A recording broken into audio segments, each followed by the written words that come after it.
I'll now call the meeting of the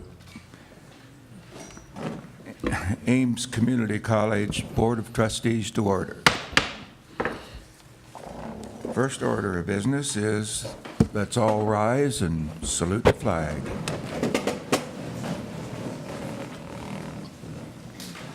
Pledge allegiance to the flag of the United States of America and to the republic for which it stands, one nation under God, indivisible, with liberty and justice for all.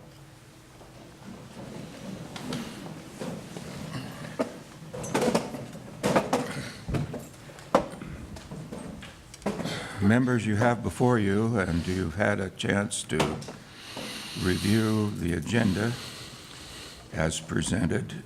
Is there any additions or corrections to the agenda?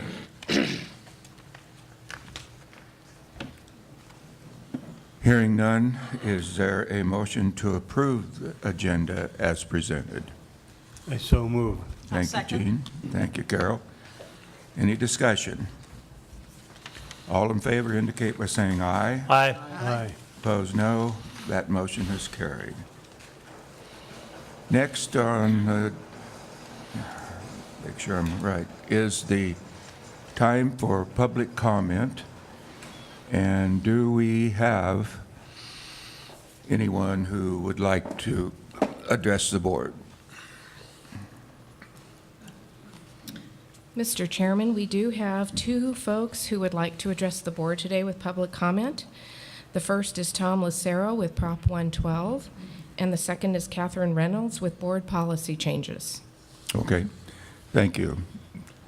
Mr. Lucero, would you like to take the podium, please?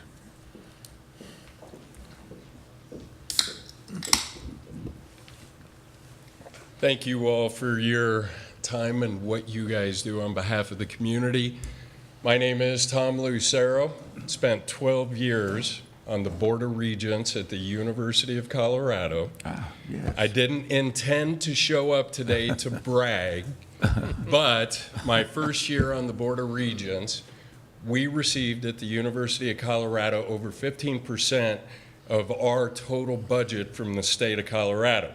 Now, juxtapose that with that first great big recession, the early 2000s, when we received less than 4% of our budget from the state of Colorado, at which time we had very serious conversations about taking the University of Colorado private. The investment from the state, the 4% barely that we were receiving, in our eyes, was not worth the strings attached of being part of the state. Unfortunately, or maybe fortunately for the citizens of the state of Colorado, we were not able to implement our plan to take the University of Colorado private. In preparation for today, I had not looked at very many state numbers related to funding for higher education for a couple of years. And I was impressed to see that the state out of the general fund right now is approximately 9%. Now, the reason I give you this by way of background, having been involved in higher education, sitting in your chair for 12 years trying to fund an institution of higher education and learning, is because what happens to the state impacts higher education throughout the state. Now, said I was here to speak about Proposition 112. I've been through a recession sitting in your chairs. It's no fun. Proposition 112, if approved by the voters of the state of Colorado, will unnecessarily trigger a self-inflicted recession in the state of Colorado. What we're talking about in fiscal terms is 134,000 jobs directly impacted by the oil and gas industry in the state of Colorado, approximately $1 billion in taxpayer funding, not only to the general fund, but to our communities, We also know that Weld County will be disproportionately hit hardest of all the 64 counties in the state of Colorado. I stand before you today is one to say this doesn't need to happen. The Board of Regents over the course of my 12 years took positions on 4 statewide ballot initiatives. I'm here today to ask this board if they would take a position against Proposition 112. It's going to impact us, all of us across the state of Colorado. It's going to impact higher education disproportionately, and Weld County even more so. Thank you all very much for your time. Appreciate it. Okay, thank you, Mr. Lucero. Next up is Ms. Kathleen Reynolds. Okay. My name's Catherine Reynolds, and I want to give you a little background first of my qualifications and what my concerns are. First and foremost, I am a very proud graduate of this college. I hold 2 associate's degrees where I graduated with honors. I have a Bachelor of Science in Accounting and with a minor in Business Administration from Regis University. I have a Master of Science in Accountancy with an emphasis in Forensic Accounting and Fraud Investigation from the University of Phoenix. I am a licensed certified public accountant, so I don't have much time today because this is my fall busy tax season, so I've just kind of taken a break from a stack of tax returns that are waiting for me. I also teach part-time in addition to being a full-time public accountant here in our community for Regis University, where I teach accounting courses. And I am also almost finished with my 2nd graduate degree. I have 2 more classes to go, and I'm earning a MBA in finance. So I just came here today because I wanted you to have a face with the name and why I am so concerned. I am assuming you have the essay that I emailed to the Board of Trustees yesterday, so you know what my concerns are. Fiscal responsibility is my #1 priority in my community. And that involves the most important thing is what I am hearing, how you want to change the board policies to limit community input. You cannot remove representatives from faculty, from students, and staff from this board.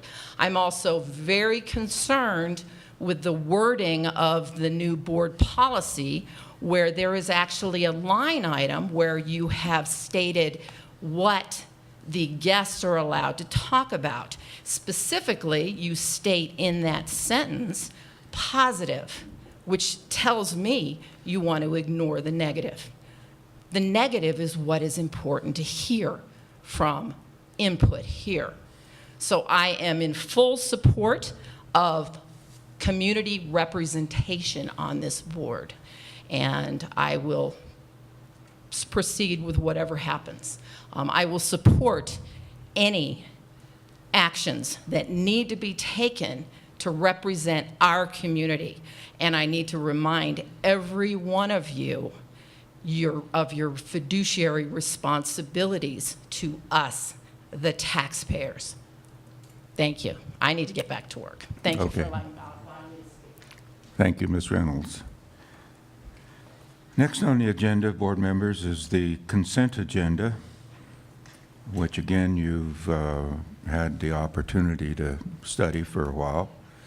So is there a motion to, or is there any items that someone would want, any of you would want to pull out to have specific discussion on? Mr. Chairman, I move the approval of the consent agenda as presented. Okay, thank you, Carol. I'll second it. Thank you, Lyle. Is there discussion?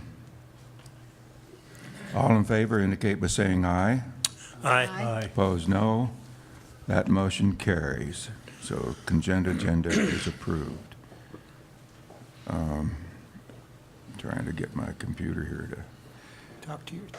Yeah, okay. Next we have board representatives. And let's start with the Student Government Association. Where are we? Back here.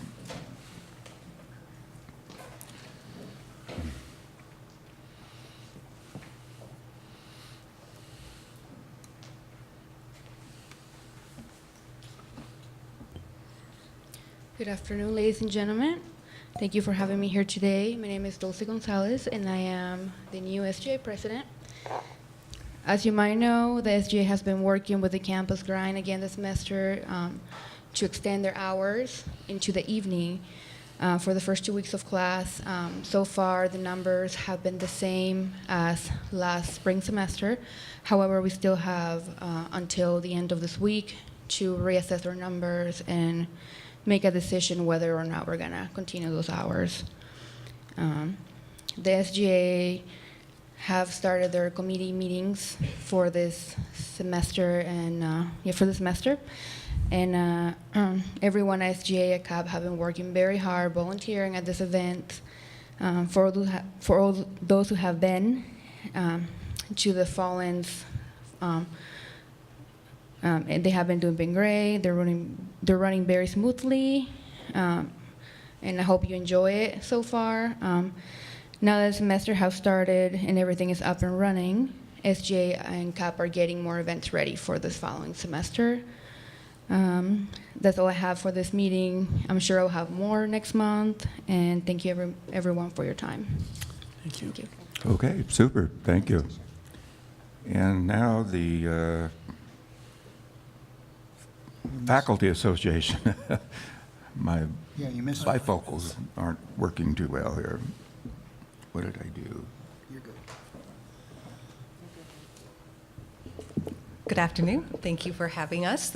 My name is Brooke Elsie. I'm one of the new faculty reps this year. You'll see Francie Rotini next month. It will be kind of alternating. I'm really pregnant right now, so I will be gone in both December and January. So Francie will be taking over for me at those couple months, and then I'll be back again. I just wanted to let you know that my absence is because of that. So today I was going to tell you a little bit about some performance and presentations, community involvement from faculty members recently. So Professor Ray Brown of math, we all love Ray Brown and really excited about him. He was a presenter at the Teaching and Learning with Technology 15th Annual Conference this May. He did 2 sessions presented. He presented the first session, Let Everyone Write on the Board. He used the conferencing tool Zoom and was allowing students to be able to participate by writing on the board from their seats, which works really well for those that may have physical disabilities, those with maybe some anxiety issues. We have lots of that in our students that don't want to get up in front of the classroom, and this was a way to get everybody involved in the classroom setting. So he presented on that. He's been using that in his classes. His second session was engaging students from where they are, virtual office hours. We all know that our online classes have been taking off in enrollment, right? We're having so many more online classes, and so this is a way to have office hours with those that may not be anywhere near us, right? So we can have office hours remotely from where they are. So Ray Brown is kind of pushing for that too, which is something all of the other faculty members are now discussing. Assistant Professor of English, Brian Seaman, gave a public reading of a creative writing piece in Denver at the Denver Book Bard. It was a flash fiction night, so he was there reading some creative writing pieces. Then for community involvement, Jennifer Bailey, Associate Professor of CIS, put on a 2-part hackathon in Denver with Google.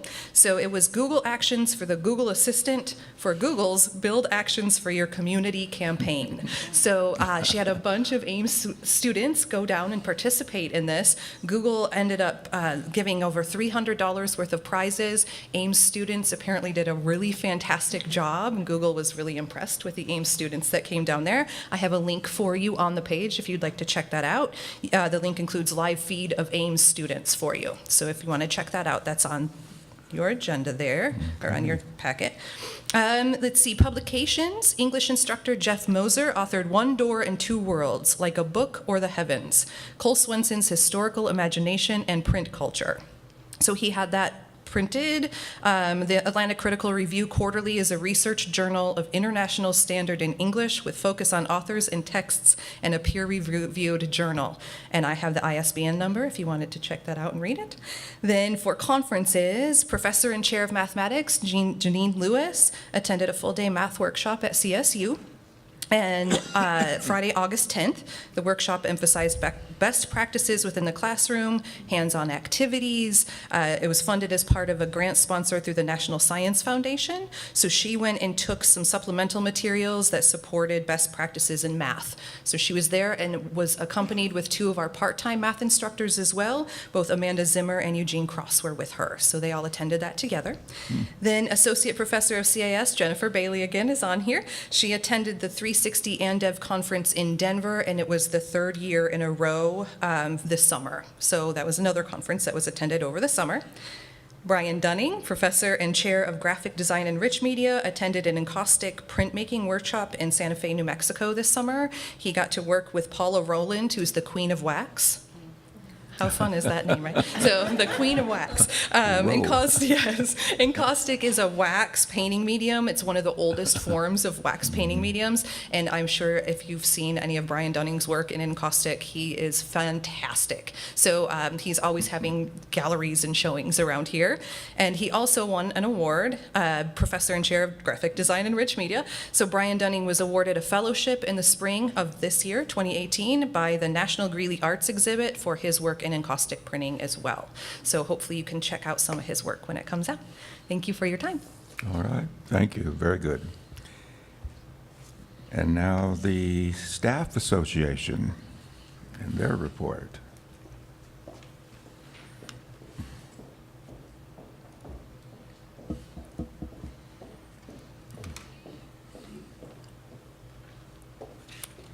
Good afternoon, Chairman Peterson and Board of Trustee members. My name is Jen Seedorf. I work in financial services, and I'm now a new member of the Ames Staff Association. So you'll be seeing me along with other members of the Staff Association at various meetings throughout the year. So we've been very busy planning our calendar out. We do have our calendar planned for the next 4 months for the staff, and it'll include some brown bag lunches, some networking opportunities, and some volunteer opportunities. So as always, keep your eye to the daily for more information on those. In addition, you'll see in your packet that there were 10 staff nominated for Ripples in Recognition, and of those 10, John DeChant, an advisor in financial aid, received 2 nominations, and I'd like to read one of them to you this afternoon. John DeChant is a real asset to the Ames family. He is a dedicated, passionate, committed person to all of his veteran students and coworkers. He is a real team player. He has helped with numerous events through the Vest and Salute clubs. John is one of the advisors for these 2 clubs. He always goes the extra mile and is so passionate in making everything right so that the events are a big success. He is always professional in anything he does. He does his work with a big smile and with no complaints. I am proud to call him a friend, and it is a pleasure working alongside him in the financial aid office because of his dedication. So that's all that we have for this meeting. So I look forward to seeing you again. Thank you. Very good, thank you. Okay, President's reports. Dr. B. Thank you. The first one on our agenda is Dr. Russ Rothamer, our Executive Vice President. He would like to share a couple of highlights of his first month. So yes, the first 30 days, I have a very brief typical and atypical onboarding experience I'd like to share with you. The typical part is just doing a lot of meet and greets with my fellow cabinet members, direct reports, other members of the Ames community, and really getting a good understanding of the strategic plan, how I fit in with that, and really looking at the different components of it that are related to strategic enrollment management and those areas in which I have been tasked of connecting those dots, a very important aspect. But the part that I really want to share with you that I think really tells more about the Ames Community College and my experience so far is that atypical first 30 days. I've had 4 occasions in these first 30 days to be at different college or community events that were held in recognition of students or staff members or engaging the community. So I had a wonderful opportunity in Windsor to attend the paramedic graduation ceremony. Absolutely phenomenal. And first week of work here, and it again tells you why we do what we do, and to see what the students were able to accomplish, and the admiration of their family and that connectivity. And then there was a family picnic for Ames employees, another great experience, followed by another community event that evening, Gig on the Green. And these different kinds of events, as well as the warm, extremely warm welcome I've received from not only the Ames family, but within the community, really assures me that I've made the right decision. And it's really an honor and a privilege to be here with you to serve not only the board, but my fellow team members, and most importantly, our students. So thank you for the opportunity. Thank you for being here. Thank you. Dr. Kish would like to come up and give the academic affairs report as well as the assessment report. And as Deb is making her way, for those of you, I think those of you who know, or most of you know, that this is Deb's last board meeting. She has accepted a position in Arizona that is a career changer for her. And although we are truly deeply saddened for her departure, I will say I'm very happy for your career next steps. And I know you may want to say a couple words, but while you're here, and I know I'm not going to make you cry, but I do want to publicly thank you for everything you have contributed, not only to Ames as an institution, to us as a cabinet, to me as a president, to our students, to our community. It's I've learned a lot from you, and it's been a real pleasure, and you will be greatly missed. Thank you very much. It's hard to respond to. You don't have to just take that.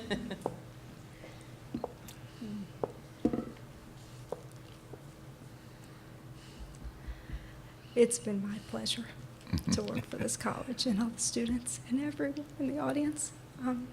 Oh, I did make you. You did. Can we go to the next person? Do you want a break? You want us? I'm going to pull it together. Okay. Thank you to the board. Thank you for your trust in me over and over again, and giving me an opportunity to advocate for our students, for our faculty, for our staff, for our administration, for everyone here at the college. It has been my pleasure. I absolutely love this college, and as I told the faculty earlier, I never checked my heart at the door, and so therefore you get to keep a piece, and so thank you. Okay, academic affairs is hard at work. Teaching a lot of classes. I just want to briefly talk about our enrollment changes, and I think this is a great way to I guess, do a last board session, is to tell you how amazing all of the different units have been in increasing our enrollment. And again, I wish I could have told Trustee Wood this one more time. We are up in head count 6.2%. And our FTE 4.3%. I do want to remind the board that many colleges are down, and so I like to keep track of those numbers and make sure we get the full spread accounted for, and so that is a pretty significant jump. Our part-time student enrollment is up 9%, and our full-time student enrollment is up 2.1%. Concurrent enrollment, I'm pleased to tell you, is up over 10%. Our students are taking just under 9 credits per semester. We are interested through the strategic plan, and you've seen that, in increasing that number to 12. That's our goal through our 12 plus 6 strategic plan project. And our total student body is up from 5,677 students to 6,030 students. So we're very excited about that increase in enrollment. And I know the SACE division has been working very hard in getting those students in classes, and our faculty now are hard at work making sure they get educated. And so thank you to each of you. One thing I do want to note for the board, and this was something that we had expected and we had talked about in the spring, I believe it was in the spring, is our Dev Ed enrollment. Our developmental education math and English courses are down, as we had predicted for you, so I just wanted to make sure you were aware of that.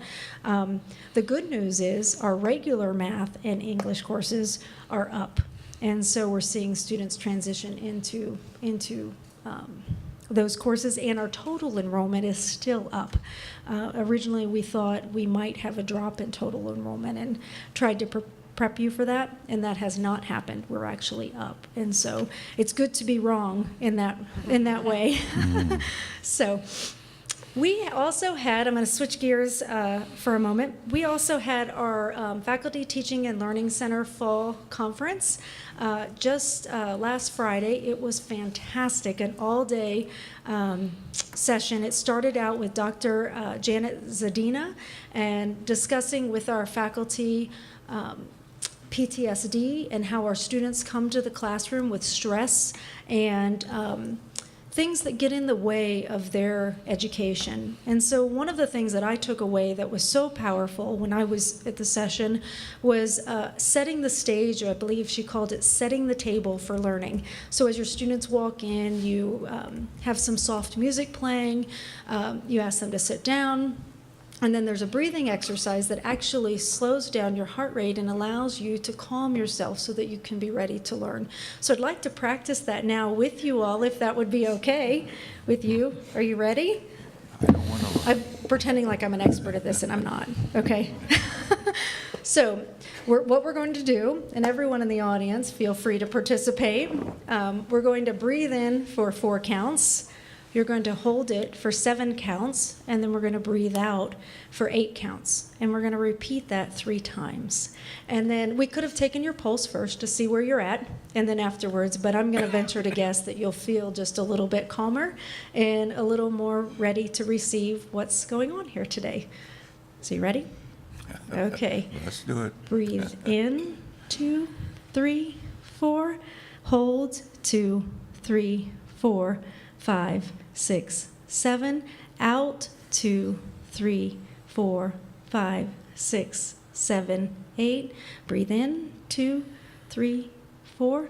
Hold, 2, 3, 4, 5, 6, 7. Out, 2, 3, 4, 5, 6, 7, 8. In, 2, 3, 4. Hold, 2, 3, 4, 5, 6, 7. Out, 2, 3, 4, 5, 6, 7, 8. Hopefully feel a little bit more rested and calm. It was really powerful in the room at the time. I don't know about the faculty in the audience, but it felt powerful to me at the time when I was thinking of that and thinking of our students who do come to the classroom with struggles and things on their mind that aren't related to learning. And so setting the table and getting ready for learning is huge. So for me, that was a big takeaway, and it was a wonderful conference. And again, our director of the FTLC, Dr. Sarisa Reynolds, was spearheading that and did a fantastic job. We had almost 90 people at that conference this year. I think it's the largest one yet. We started doing these conferences about 5 years ago, and so it was a pretty powerful day. The next announcement I have for you is our Center for Urban Education will be here tomorrow and the next day. I know Dr. Bornstein's going to say a few words of hello for that group, but if you recall, I've mentioned this group before to you, and it's an organization where we have participated in a grant of looking at our math curriculum and trying to be more socially responsible and responsive in that curriculum. So this is about the word choices that we're using and about really being more inclusive, diversity inclusive in our curriculum. And so that event is tomorrow, I believe, and the next day, and so it should be a pretty wonderful event.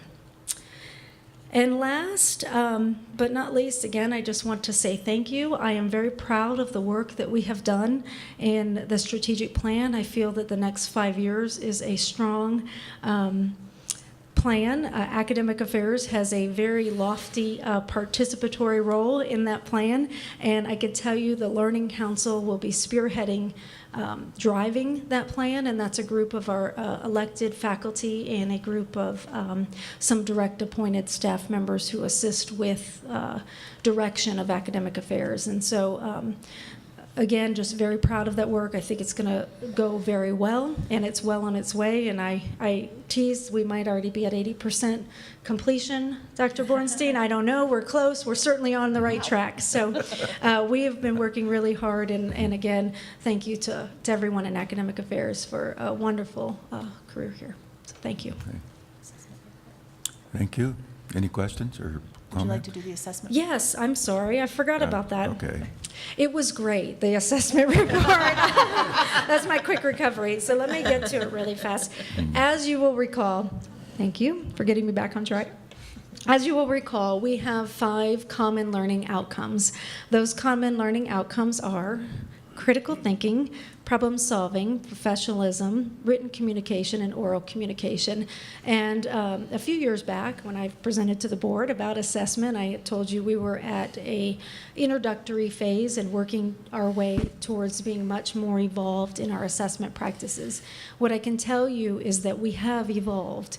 Just like in our HLC visit, we were actually commended for our assessment practices. So part of that is letting you know where we have been and where we're currently performing today. So in 2015-16, we assessed 53,961 criteria. Last academic year, we assessed 72,843 criteria. Of those, about half were formative, and those are the assessments that lead up to the summative assessment. So we're helping form the final performance or the last summative performance. And we went from just over 2,400 students being assessed to 3,400 students being assessed. Our college participation has also increased from the number of courses, or course sections using assessment from 431 in 15-16 to over 600 in 2017-18. Our students, you'll notice on that document, have been assessed quite a bit of criteria. That 72,000 criteria you can see broken down by each of the common learning outcomes. And then on the level of achievement, where we defined having arrived or they are arriving, in written communication and the summative assessments, 68% of our students performed at that level, 65% performed at problem solving at the arrived or arriving, 73% for critical thinking, and 64% for oral communication, and 72% for professionalism. So that's of the students assessed. This is the percentage, not of all students. So. And then at the very end of the document, you'll notice an explanation for the variations in performance. So I'd open it up for questions at this time. Any questions? Okay. Very Thank you good. so much. Thank you, Dr. Cash. We would now like to have Chuck Jensen, who is our Vice President for Administrative Services, to come up and give the highlights for that division as well as the budget update. Thank you, Mr. Chairman, members of the board. I think I might have to remember that breathing exercise when we start talking budget in November. That's a nice idea. Thank you, Deb. And I will miss you. You have before you the budget report for the month ending July 31st, 2018. Of course, this is the first month of our budget year, of course, and so there's not a lot to report. Everything is on track. Tuition revenue is coming in solid. Actually, as of today, we're looking at 4.8% over last year, and those are numbers that you'll see in next month's budget report. But I just wanted to give you an update as we know it as of today. So tuition is strong, enrollment is strong, and we're on track with tuition. The other item I want to point out is our other revenue, and And this will be an ongoing topic throughout the year. This is where we're recording our revenues received from our oil royalties of the 16 wells that were currently drilled about 6 months ago. So up to this fiscal year, we've received, as of end of July, was 564.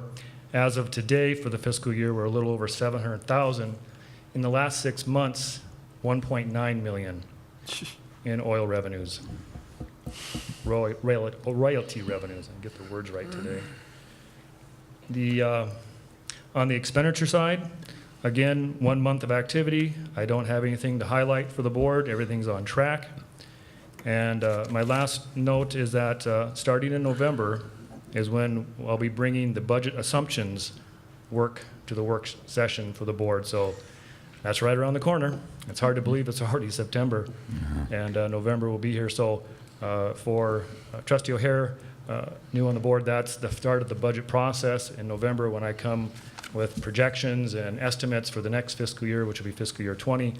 So again, stay tuned for November. And again, we'll remember those breathing exercises when we do that.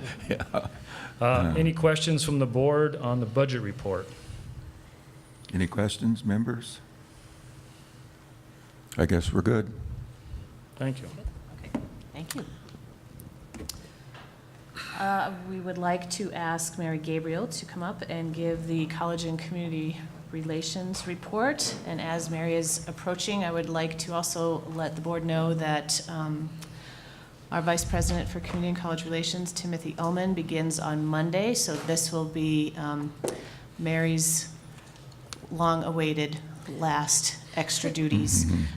And I would like to say that Mary has done an outstanding job stepping in, stepping up, taking on some extra duties during the interim here. And I, again, want to thank you so very much and look forward to all the wonderful work that we're going to do together in the future. So thank you so much for stepping in. Absolutely, thank you. And thank you to the team, too, for supporting me as well. Good afternoon, members of the board, Chair Peterson, Dr. Bornstein. So we've had a really busy time in CCR. I'd like to start out first by talking about the Marketing and Communications Department. They put on an absolutely fabulous Family Fun Day and Gig on the Green. I don't know if any of you were able to make it out to that, but for Family Fun Day, we saw 177 people that attended, and that was just, we all had a great time. I mean, human hamster balls, how can you go wrong, right? And we had a very special visitor as well, Balloon Artie. So Artie was made with over 700 balloons. I don't know if you've seen any of those pictures, but really fabulous. He was the first animated mascot in northern Colorado. And then Gig on the Green with Son of St. James and the Burros. It was just a fabulous event. I don't know if you got to see the video of that or got to attend. We had close to 300 people. That was Ames and the community as well. So those events went off just really well, and I want to thank everybody who was a part of that and who helped us with those events. Coming up, we've got Convocation in Windsor. That's on September 11th at 8 a.m. And then the Great Aardvark Embark balloon launch in Greeley. That'll be, yeah, I have to say that one very carefully. That'll be on September 22nd at 6:30 in the morning, bright and early. Our recruiting department has also been very busy, and we just recently found out that they were nominated, or featured actually, by the League of Innovation with a story about our College 101 events. It was a member spotlight, if you will. And those College 101 events, if you're not familiar with those, they are just a really nice 1-hour college overview that is provided for both students, prospective students, community members, and they're held at all campuses. Just a really wonderful way of reaching out to our community and helping to bring folks from where they might be into kind of that college culture. So that was really awesome. I can provide that website. That just came in this morning. But yes, we're spotlighted on their website. We also had Drop for Non-Payment. I'm sure you probably have had some information about that, but the recruiting office actually is heavily involved with that. They had just over 1,200 calls, or just under, I'm sorry, 1,200 calls to make to students who are at risk of being dropped for non-payment. And I'm happy to say that 79% of those who were contacted were not dropped. So that's a Good. fabulous statistics and outreach effort. Our foundation, same, very, very busy folks. We've added 8 new scholarships this fiscal year in particular, and that's for a total of $462,000. So Wow. pretty amazing numbers there. Those scholarships will open in November, and they're largely CTE-oriented or specific programs. Aviation is one that I think has been mentioned before. There's several of those. And we've got a couple of events coming up. I'm just going to give you a teaser. You will be receiving these, but visual recognition, right? October 19th, the commissioning of our Ames 50th anniversary quilt. That'll be happening right out here, and you'll get that invitation, as well as on November 1st, our Foundation Opportunity Breakfast. So you'll be seeing that coming out as well. And then our campuses, our satellite campuses, again, same thing, busy, busy. Fallen on the Loveland and Windsor campuses. They both went off just absolutely without a hitch. They were great events. Many of you were there. Thank you so much for your attendance and your happy faces and promotion of our campuses. Fort Lupton's Fall-In is Tuesday, September 4th from 11:30 to 1. Yesterday. Yes. Was Tuesday, September 4th. The campus staff and executive campus directors are busy in their communities. Let's see, the Corn Roast Festival in Loveland, that was a tremendous success. The New Teachers Breakfast in Windsor, there's just a phenomenal number of teachers being hired in the school district in Windsor because of the growth. And then also hosting and inviting folks to come onto the satellite campuses. So in Fort Lupton, we've got the Colorado Construction Association. They'll be training out on the Fort Lupton campus in September, and we'll have some apprenticeship programs in the new year. So that's what we've been up to. And then just as a general reminder, we should be getting a board report that would arrive in your packet put together soon. So stay tuned. Any questions for me? Okay. Besides whether or not I know the date. All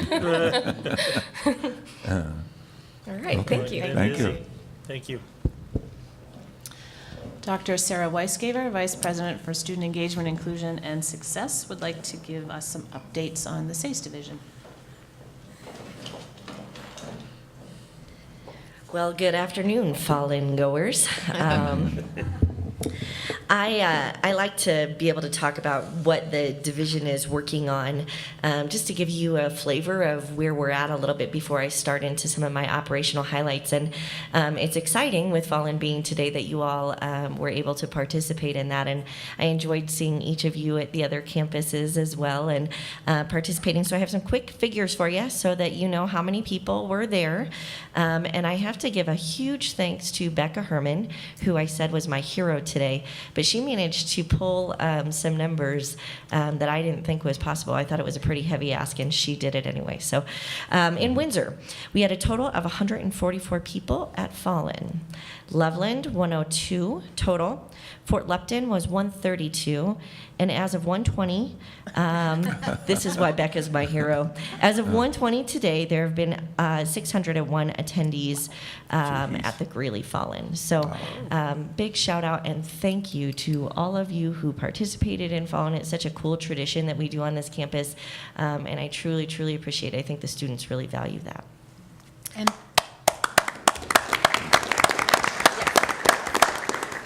those numbers reflect only the students who actually came to the table to get a lunch ticket, correct? That is correct. So there probably were more than that. Could be. Present, Could yes. be, though I would say, I never pass up free food. I know, I did see some students who did that, so I just wanted to. Okay, say the so numbers right, could be bigger than that. No, I appreciate that. Yes, that's correct.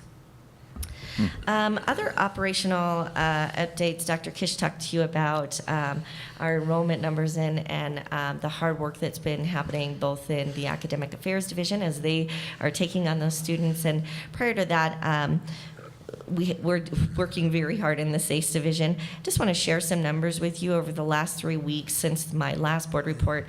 Back in August, I shared with you that we had seen 900 students in the 5 weeks prior to that board meeting. I can share with you from that board meeting to current, we're about 3 weeks out. Total, we've seen 2,364 students in the one-stop in the last 3 weeks. About 1,500 of those were to work with our financial aid folks, so they have been busy. In fact, one of our financial aid advisors says, "Is that all? It felt like it was closer to 11,000." And then in advising, we saw 890 students for advising in the last 3 weeks. Something that's interesting about that, about 461 of those were new, so about 52% of the students that we saw in the last 3 weeks are new students. This is an interesting dynamic and not something that we've experienced before. The number of new students is higher during this walk-in phase than the number of returning students. It actually makes me very happy because I'm thinking, good, those returning students are getting their business done when they need to get it done. But what I actually think it is, and what we're hearing anecdotally, is that the developmental education changes that Dr. Kish mentioned earlier are shifting our population, which is really important for us to keep in mind, because what students are feeling is, I have an opportunity to go to school now, whereas before I didn't. So I think that's exciting, but also really underscores the need for those wraparound support services. So as we take down barriers, we need to then create a net to ensure that those students get the support that they need because they're at different levels of preparedness. Next, I would share with you is just up and coming. It's exciting that John DeChant received a Ripple today. He is one of the advisors for the VEST Club, which is the Veterans Education and Support Team. This is actually a student club comprised of veterans on the Greeley campus, and I'm really excited to share with you, they've been collaborating with SGA, with the sale office, with facilities and operations, with CCR on developing an Ames flag. This is a group of students who feels very important, who feels like it's very important that we have an Ames flag to fly along with our American and Colorado flags. And so it makes sense to me why that has such a deep meaning for them. So they took it upon themselves and started navigating the process and figuring out who they need to talk to and how we can all collaborate. And so next board meeting, I will bring you some options along with the veteran students who've been doing all the work, because it's not me who's doing it, to share with you some possibilities for a potential Ames flag. Lastly, I would share with you, I have an update that's related to the strategic plan, and this is on line 14 of the tactical plan, and it's under the objective of really looking at ways to diversify our community on campus. And one of the action items there was to do a reboot of our Inclusiveness Council. And so we've been working since March to reboot and reshape some of the work that we're doing around diversity and inclusiveness. This council has changed their name to Council for Equity and Inclusion to be more encompassing.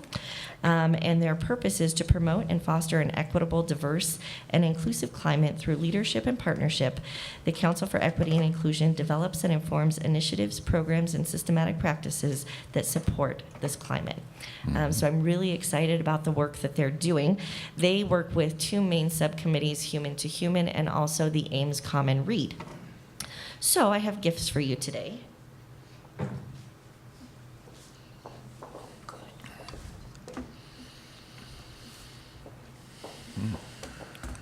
The book that is being passed around to each of you is called Outcasts United. An American Town Refugee Team, and One Woman's Quest to Make a Difference. It's written by Warren St. John, and this is going to be our common read for the year. And so a lot of our programming and events are going to be grounded in the concept of newcomers. What does it mean to be a refugee? What does that look like? So we'll see this theme throughout the entire year. Two things that I'm very excited about. Terry Anderson, I saw back there, has been one of our great team members, and he has been working on developing a relationship with Soccer Without Borders for Ames Soccer Fest, Playing for Change. And so we'll see that October 20th. So if you're a soccer fan, come out, watch our students. We're going to have an Ames team, right, Terry? We're going to have an Ames team playing, and so come out and watch our students play soccer in order to try to make a change. We will also have the soccer coach. Her name is Luma Mufla. She's a Jordanian citizen in the United States, and she is the coach that you'll read about in the book. She'll be joining us in the spring to give a talk about her experiences. So with that, any questions from the board? Questions, board members? Oh, I do. Oh, Yep. yes. Yes, Trustee Howe. That increase in enrollment of new students. Yep. And you talked about those wraparound Yep. programs that seem, where do those wrap around from, and what is that? So things we're looking at there. So it's definitely part of, as we think about from the student pipeline, the case management advising is an important piece of that, and making sure that students have a connection to one person. But it also starts to flesh out what's happening in the academic arena. And Dr. Kish and the academic affairs folks have several tactical items that are on the strategic plan that include things like opening up a math lab, if we have the opportunity to do that. So creating a math lab, creating some more intensive writing support, because what we know is as students are not testing anymore to determine what their placement level is. Instead, we're really looking at what their determination and grit is. We know that they're going to need support around that. And so we're also looking at Co-Requisite Courses. So our English faculty have been working on, and Deb, please, I hope I'm not stepping in your lane here. Our English faculty have adopted the Co-Requisite course, where they take a college level course with a pre-college level course at the same time, so the students have an intensive experience. We're also looking at the opportunity to do that with some of our math courses. On that increase, what was the age of the students? Is it just new graduates, or were they under 25 and over 18? That's a That great increase. question. That's a great question, and unfortunately, I don't have those data, but we can certainly get those for you. I just wondered why there's no, well, you were saying the wraparound, but it's new students, so they're not really experiencing what you're providing. Am I correct at that point? Because these are new enrollments, or maybe I'm off on that. Maybe I didn't listen well ago. Some of those students are new students. So Brand about new students. 52% of students are new to Ames New to Mhm. that we've seen in the last 3 weeks. So Dr. Kish's report is more comprehensive. Mine is a very brief snapshot Okay. of what we saw. I don't know if that feels helpful for you. I thought I understood you say that you had new enrollment students, more so at a ratio higher than comeback students. Is that, For this time, that is correct. And maybe I think I need to be a little bit more clear around that.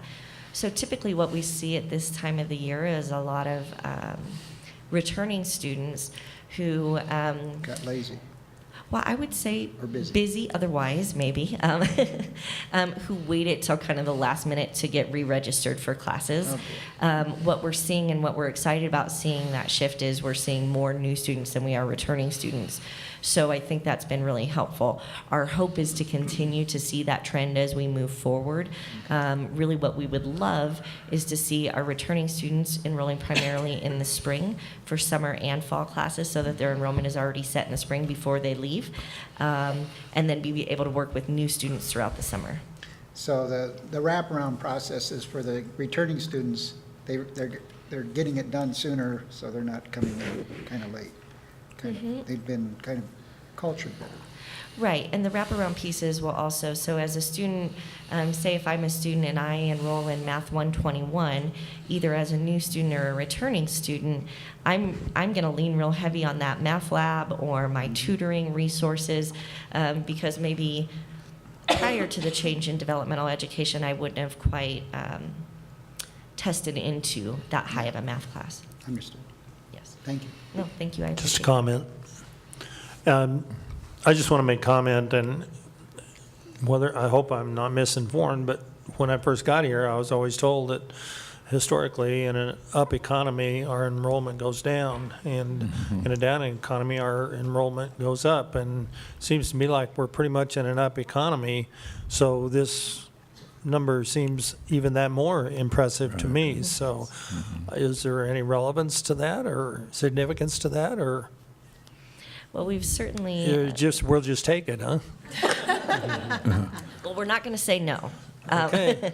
But there are various intentional initiatives that we've been working on really across divisions. So starting in our recruiting area and our outreach that's happening there, to the enrollment side and the SACE division and the different initiatives that we're working there. And then, of course, in academics, a great partnership where we're really starting to widen the lines of communication so that we can have a faster response time so students can get enrolled in classes easier versus I think maybe years ago our challenge was student wanted to enroll in class was full, okay, I guess I'll try next semester. Now what we've become pretty strong at doing is saying, hey, academics, class is full. Are you going to open up any more sections? Can you increase the caps? And academics says absolutely. And so it's changed almost within a couple-hour time frame. I think that's really allowed us to maximize our enrollment in classes. I don't know, Dr. Kish, if you would add anything else.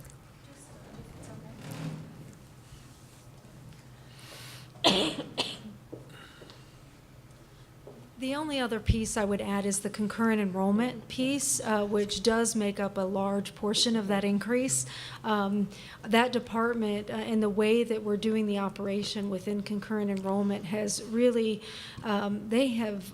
their processes are getting pretty well designed, and the outreach to the 42 different high schools that we serve, I think is going very well, and we have increased those offerings time and time again every semester. And so we have an entire department that is an outreach department within the unit, and they go out there and visit with the high schools, find out what they need, and then we increase those offerings. And we've done that both in our liberal arts and in our career and technical education. So that's been a pretty strong showing as well.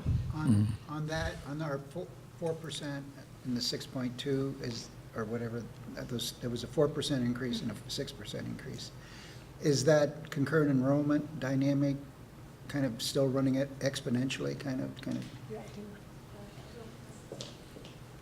I think you gave me some information on that. Part-time was 9%, full-time 2.1, and concurrent over 10% increase. So, Yeah. the total for the college, 6.2% in head count, 9.3% in FTE are the increases.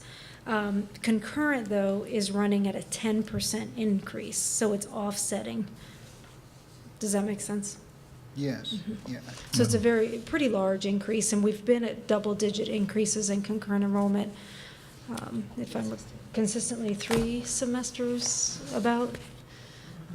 So pretty significant work out of the concurrent enrollment department and then the supporting academic departments. So they pretty much, as soon as these courses become available, they just kind of.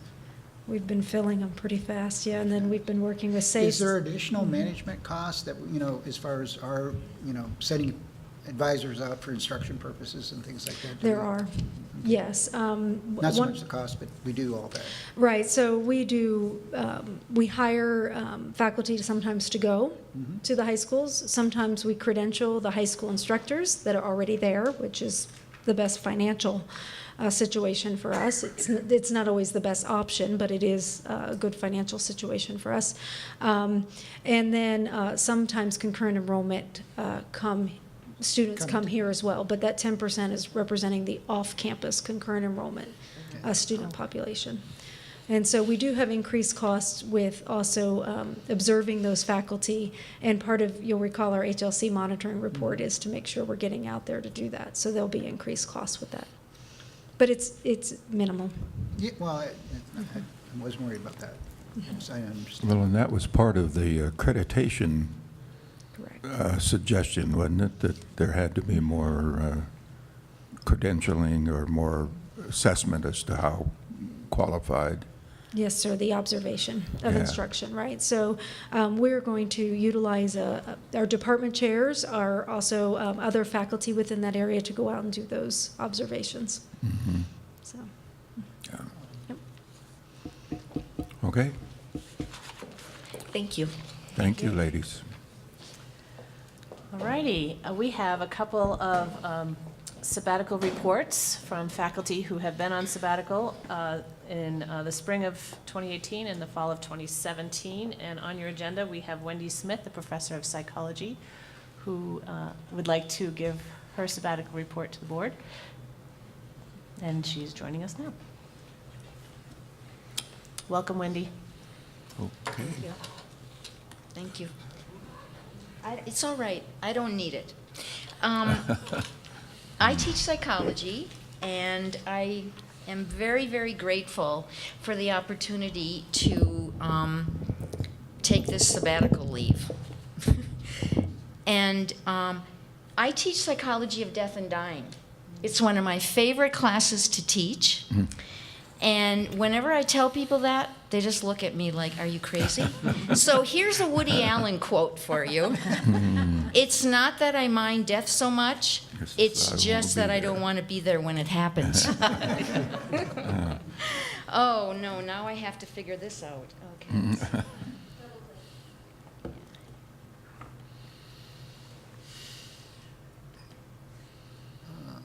Is it going?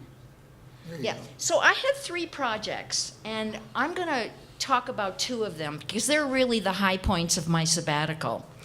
And so the first one is that I co-facilitated a grief support group through our new community grief center here in Greeley. Well, they've been around for about a year.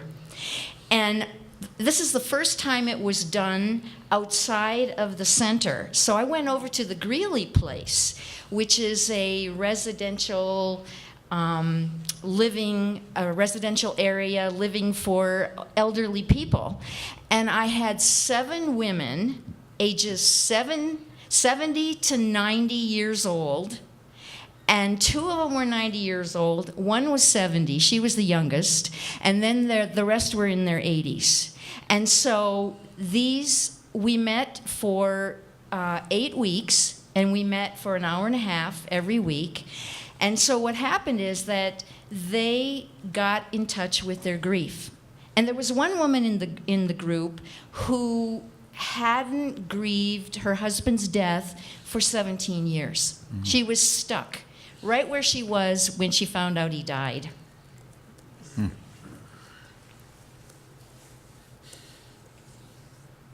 So the model that we used was this man right here, Alan Wolfelt. I also did a very intensive training with him. He has a center in Fort Collins called the Center for Transition and Loss. And so I did a intensive training on complicated mourning. And one of the things that Alan says is that just by the nature of what grief is, it's complicated. But then there are cases where it's extra complicated. So it was a 4-day training. It was just so wonderful. We laughed as much as we were serious because he was just a really, really good speaker. So I really learned a lot. I learned enough to go back to my classroom and use some case histories and do some more classroom activities around case studies. And so both of those parts of my sabbatical were just really, really great for me. It really stimulated. I went back to the classroom and it really stimulated my teaching. So thank you so much. Very good.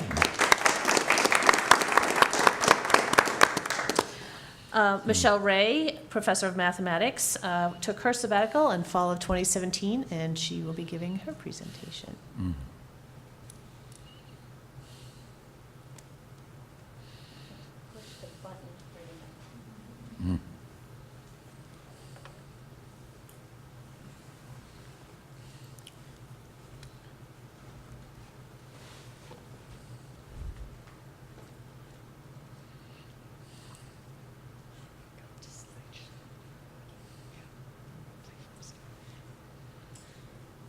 So I over-prepare, that's what I do. So you have a lot of slides, and I'm not going to speak to very many of them.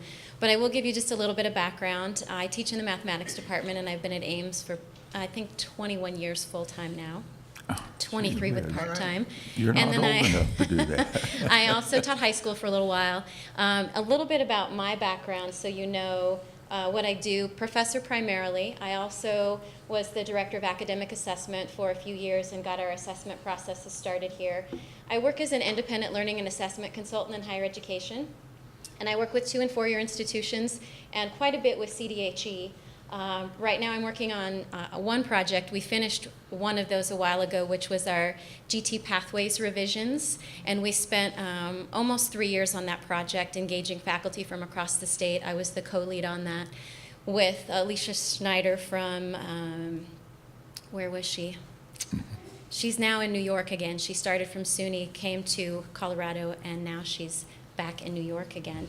But the next project we're working on is Math Pathways. And so the co-rec designs and some of that conversation that's come up, I'm the 2-year state lead on our co-rec redesign and working with Math Pathways. And we have a 2-to-2 conference coming up at the end of the month where that's going to be a focus again.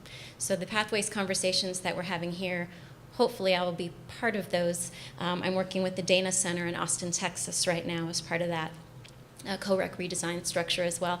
I also work with e-mentoring for student success out of New Teacher Center as an online mentor, and I work with our mentoring program and have gotten some of their processes started here, and a mathematics reviewer for mathematics teachers. So I wear many, many hats.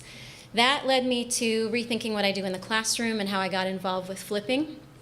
My background is really on formative and alternative assessment in higher education, and that was part of my PhD program, looking at alternative assessment in the classroom, and that's part of how I transitioned into the assessment work here at our institution as well.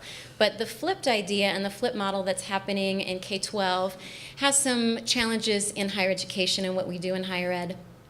Common strategies for the flipped, and I know some of you have maybe heard about this with your high school students or elementary school students. Typically what happens is you take the talking portion of the classroom, put it outside, and you bring the homework portion into the classroom. What that does is it engages the learners in a different way. So I do a lot of active learning already in my classroom and try to engage students in a different way with mathematics. So I've done a lot of text-based flipping, which means they have to read a lot of things outside, versus a video flip. So the Sabbatical Project for me was really about best practices, looking at what flipping looks like in higher ed, what can I do to really enhance their learning, creating more activities than I already have, and redesigning some activities. So when I worked on my flipping, we were in the middle of changing some technology here on campus as well. So my video flipping that I worked on, I actually took a step back from, because I was able to do a certificate. FlipCon, Global Flip Network, has an education system, and I did a certification through them. So I spent more of my time, and the slides that I need to get to are here at the end. So I spent more of my time really looking at the best practices piece and focusing on completing a course in flip learning and looking at best practices and reading a lot around what it is that I really want to do and starting the implementation for that. Then the other part of that was connecting with the FTLC and making sure that we take the information that I learn and share it. And we put that on hold a little bit based on what was happening with the FTLC at that time. We do have some Magna presentations coming up that I'll participate in a panel on, and then the workshop series that I had originally talked about developing. I have the frameworks built, I just need to create the videos for them, and then I can share them with the FTLC in the spring. And then the last part, the videos that I did create, my sound quality was horrible, so I've started over on those videos, and I'm going to make some better ones. Spring semester was overwhelming. I had a really heavy teaching load, so I didn't get the time to do that the way I wanted to, and I'm starting to work on those now, and I'll be implementing those in the classroom this semester. And we now have TechSmith Relay. Quite easy to use, so I'm very excited about that, and it shouldn't be difficult to get the videos implemented the way I want.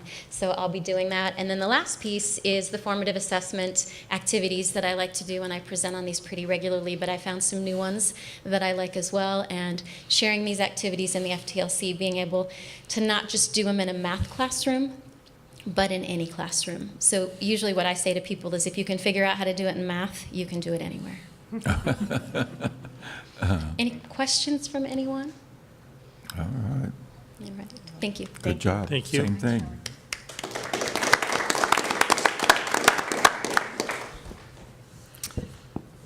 So to continue the president's report and president's comments, you have my meetings of note from August in your packet. There is something I did attend that is not there that was recent that I think is noteworthy, certainly for our community, and I don't think anyone else was there, but that the announcement was made at Northern Colorado Medical Center last week that, some of you know, and I'm going to pass it around, that Banner Health and their cancer center is now an MD Anderson Cancer Center, which is the only one in the state of Colorado as an MD Anderson Cancer Center. So that was pretty significant. Banner is very proud of that. Certainly, Northern Colorado is pretty proud of that. I can pass it around. They wanted to make sure that folks knew about that, and it is a pretty impressive. What that, if you don't know, MD Anderson, it's like our HLC accreditation, only they went through about 4 years as a medical center trying to prepare for the extremely high standards that MD Anderson holds for their cancer services, and only once you reach all of that in all those areas do you become an MD Anderson center. So it is very, very significant, not only for us in Northern Colorado, but for us as a state of Colorado to be the only one in the state of Colorado to be MD Anderson. So if you see anyone from Banner Health or NCMC, please congratulate them, because I know this has been many years coming, and that was a wonderful unveiling ceremony, if you will. Congratulations, Jean, you're with Banner Health. You were. Anything else in those notes that you have any questions about before I move on? Okay, moving on. You will see in the following tabs our employee report.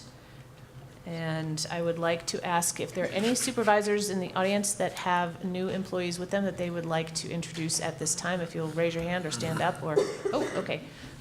Trish, I saw you first. You're going to have to give a shout out because it's hard to hear over here. Certainly. I would like to introduce Ms. Danielle Sullivan, and she is our new clinical coordinator for the allied health programs. As you may be aware, one of our strategic tactics in the strategic plan is to increase clinical sites so that we can serve more students.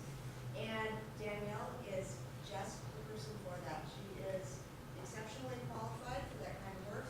She has quite a bit of experience in outward-facing positions and extensive experience with the American Red Cross and other nonprofits. So she's quite comfortable in that world, networking with the folks that we employ. It's a pleasure and honor. Go ahead, Nancy. Back here in the corner. Stand up, Nancy. Bob Sandstrom, who is the new functional analyst in the financial aid office. Bob has worked at both University of Northern Colorado and School of Mines in the financial aid offices, and spent about 5 years as an Lucian consultant on the financial aid side. And he graduated with his CIS certificates for names.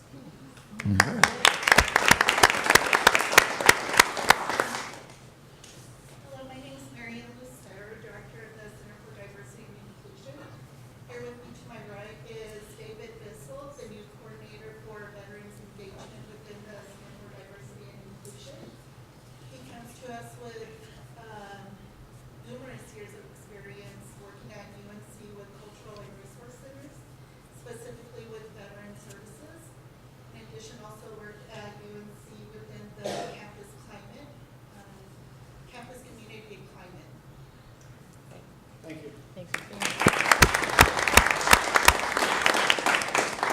afternoon. I'm Terry Weston. I'm the interim registrar here at Ames, and actually today is my 1-month anniversary. Yay. I would like to introduce to you Julie Smith, who started as our program director of admissions in June. Julie was formerly in our TRIO program here at Ames, so she was part of the Ames family. And she started in June, in July, and August. She was very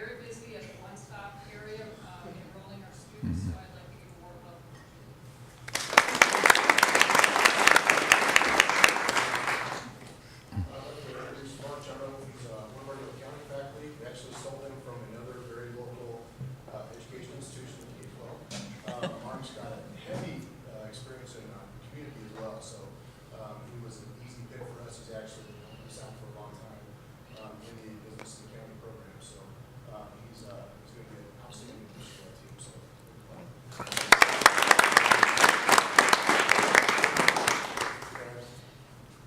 You've got. There you go. There you go. Are you good? One more, but she's part of the radio station. Okay, super. Libby?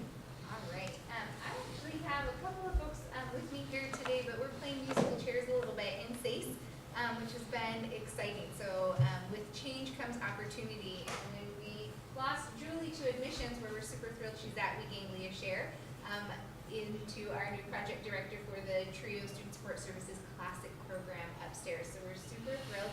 Leah's been at Ames for 12 years. We're glad to keep her in a new role, and she's been doing wonderful since we've had her. The chair a little bit with Katie Jansen, who's coming from Core and Immersion Scholars over to our new transition center coordinating our orientation program. So many of you saw the orientation program that took place this August. Katie started, we think, mid-June. We say we think because she took off running, getting those orientation programs up and going for students this fall, and we're doing the same thing for spring right away. So we're super thrilled to keep Katie in this new capacity.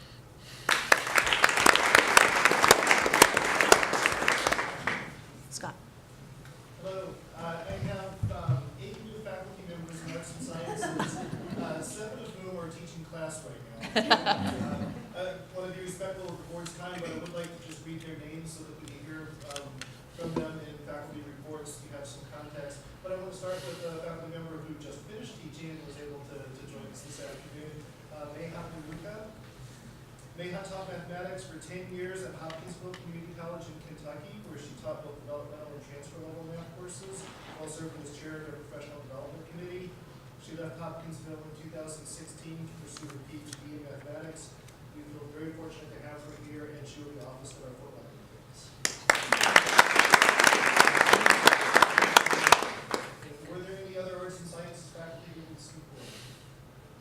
Good, we are in the classroom. So very quickly, Carol Brown in the biology department has degrees from American University of Beirut in Lebanon and a PhD in neuroscience from Florida State. And she joins us most recently from the University of Hawaii in West Oahu. Selene Flores teaches psychology. She has been part-time at Ames, and she is also an Ames graduate. She will be defending her dissertation at UNC this coming May. Dr. Emma Murray in biology is an ecologist with special interest in ornithology and conservation. Her PhD research took place in Nigeria, and she comes to Ames most recently from the island of Saipan. Raymond Romero, biology. There is a theme here with our hires. He was born and raised here in Greeley and has degrees in biology and biomedical science from UNC and CSU. And he is excited to be in a new full-time role here at Ames. Josh Savage is teaching in our English department. He grew up on a family-owned and operated farm in southeast Colorado, where his nearest neighbor was a mile away, and his graduating class had 9 students. He taught part-time at Ames, then went to a full-time position at Oregon Community College, and now is very excited to be back at Ames with full-time. Johanna Schurman is teaching in our English department. She has a bachelor's degree in English literature from Mesa State and an MA in English from UNC. Her most recent teaching opportunities before Ames was at Front Range Community College, so we were able to steal her away. And finally, Dr. Adriana Williams in biology. She was born and raised in Mobile, Alabama. She holds a master's degree in biology and a PhD in plant and soil sciences, and she is still engaged in a graduate research pertaining to the interaction between reniform nematode and upland cotton. And if you share my questions as to what that means, I bet you can better tell us. Thank you.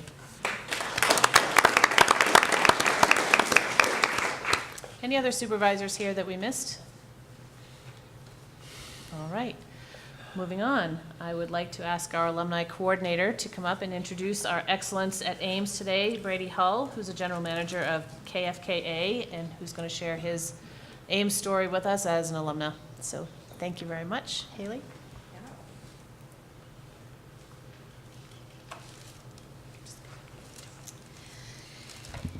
Chair Peterson, trustees, and Dr. Bornstein. Thank you, Dr. B. That was a pretty good introduction for Brady. I will say we are not related, if anybody was wondering. I was going to ask. But I would like to really thank Brady for taking the time out of his day to be here and share his story. He rushed over here after his own show, so we really appreciate it. And with that, I will turn it over to Brady. Well, thank you guys. I appreciate just being asked to come here. I loved my time at Ames Community College. It was kind of a second shot for me, so I'll talk about that briefly. I won't go 2 hours. My show's 2 hours typically, so unless you guys want to talk about the Broncos, we can get into that. I'm a small farm town kid. Eastern Colorado, grew up Shinewells. Anybody heard of it? Probably not. Yeah. Came up here to Greeley, big city for me, so stoplights were nuts for me. So it was an adjustment period for me. So I went to UNC first, University of Northern Colorado, and it was battling a job, just living up here. Everything was difficult for me, and I was always wanting to be on the radio, wanted to be in media. Wasn't taking any of those classes at all. I was doing things I no idea about, and I realized I wasn't going to be doing a lot of that for a couple of years down the road. So between getting a job and everything, I was struggling. My grades were okay my freshman year, but then they really started to decrease once I hit my sophomore year.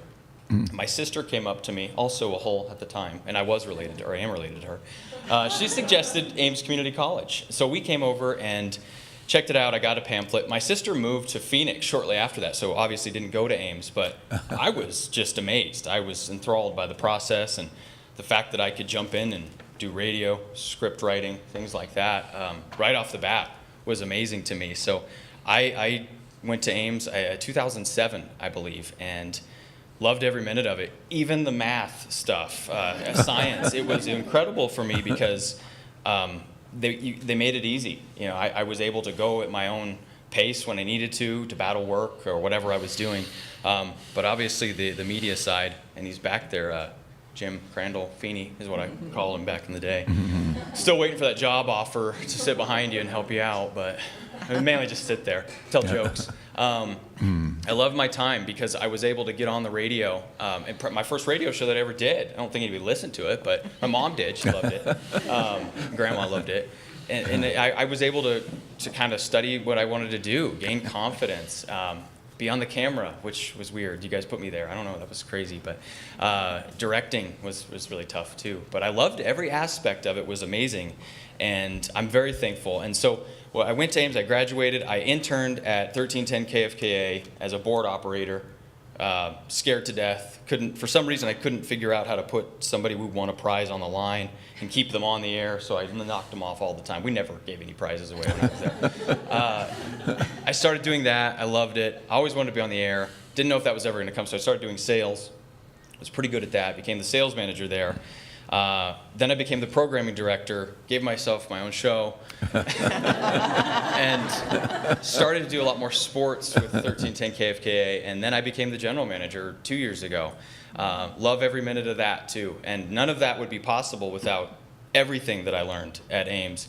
And my wife convinced me before we had our first child, he's 7 months old now, he's also a Hull, to go back to UNC. And I decided that was a good time to do that 2 years ago.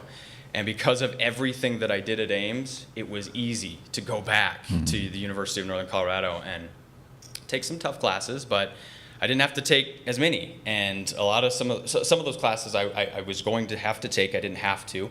So I was done. I was able to balance that before my child was born, and graduated with a bachelor's degree finally. So got that done last summer, right before he was born. Gavin is my son's name. He was born in January. So all of that, my career, my education, I have so much to thank everyone at Ames Community College. The question here, of course, was someone who influenced me, who helped me out, and he's back there. He's Jim Crandall. We joked around a lot, but my goodness, I loved every second, every class he provided, and several instructors made it possible to do anything I've done at 1310 KFKA. But he helped my confidence level. Didn't want to be on the air. I wasn't confident enough to be on the air, to do TV, to do script writing, to actually have someone read my stuff. And it was because of the media side of the media department allowed me to do that. So very thankful again, and it's awesome to be back here and just talking to all you wonderful folks and the great work you continue to do. My goodness, the improvements to the media side since I've been gone have been just tremendous. So, and I loved it then. So congratulations to you guys. Any questions for me at all or anything like that? Or did I present enough information for you guys? Thank you Did so well. much. Yeah. Well, Thank you guys. Thanks for coming.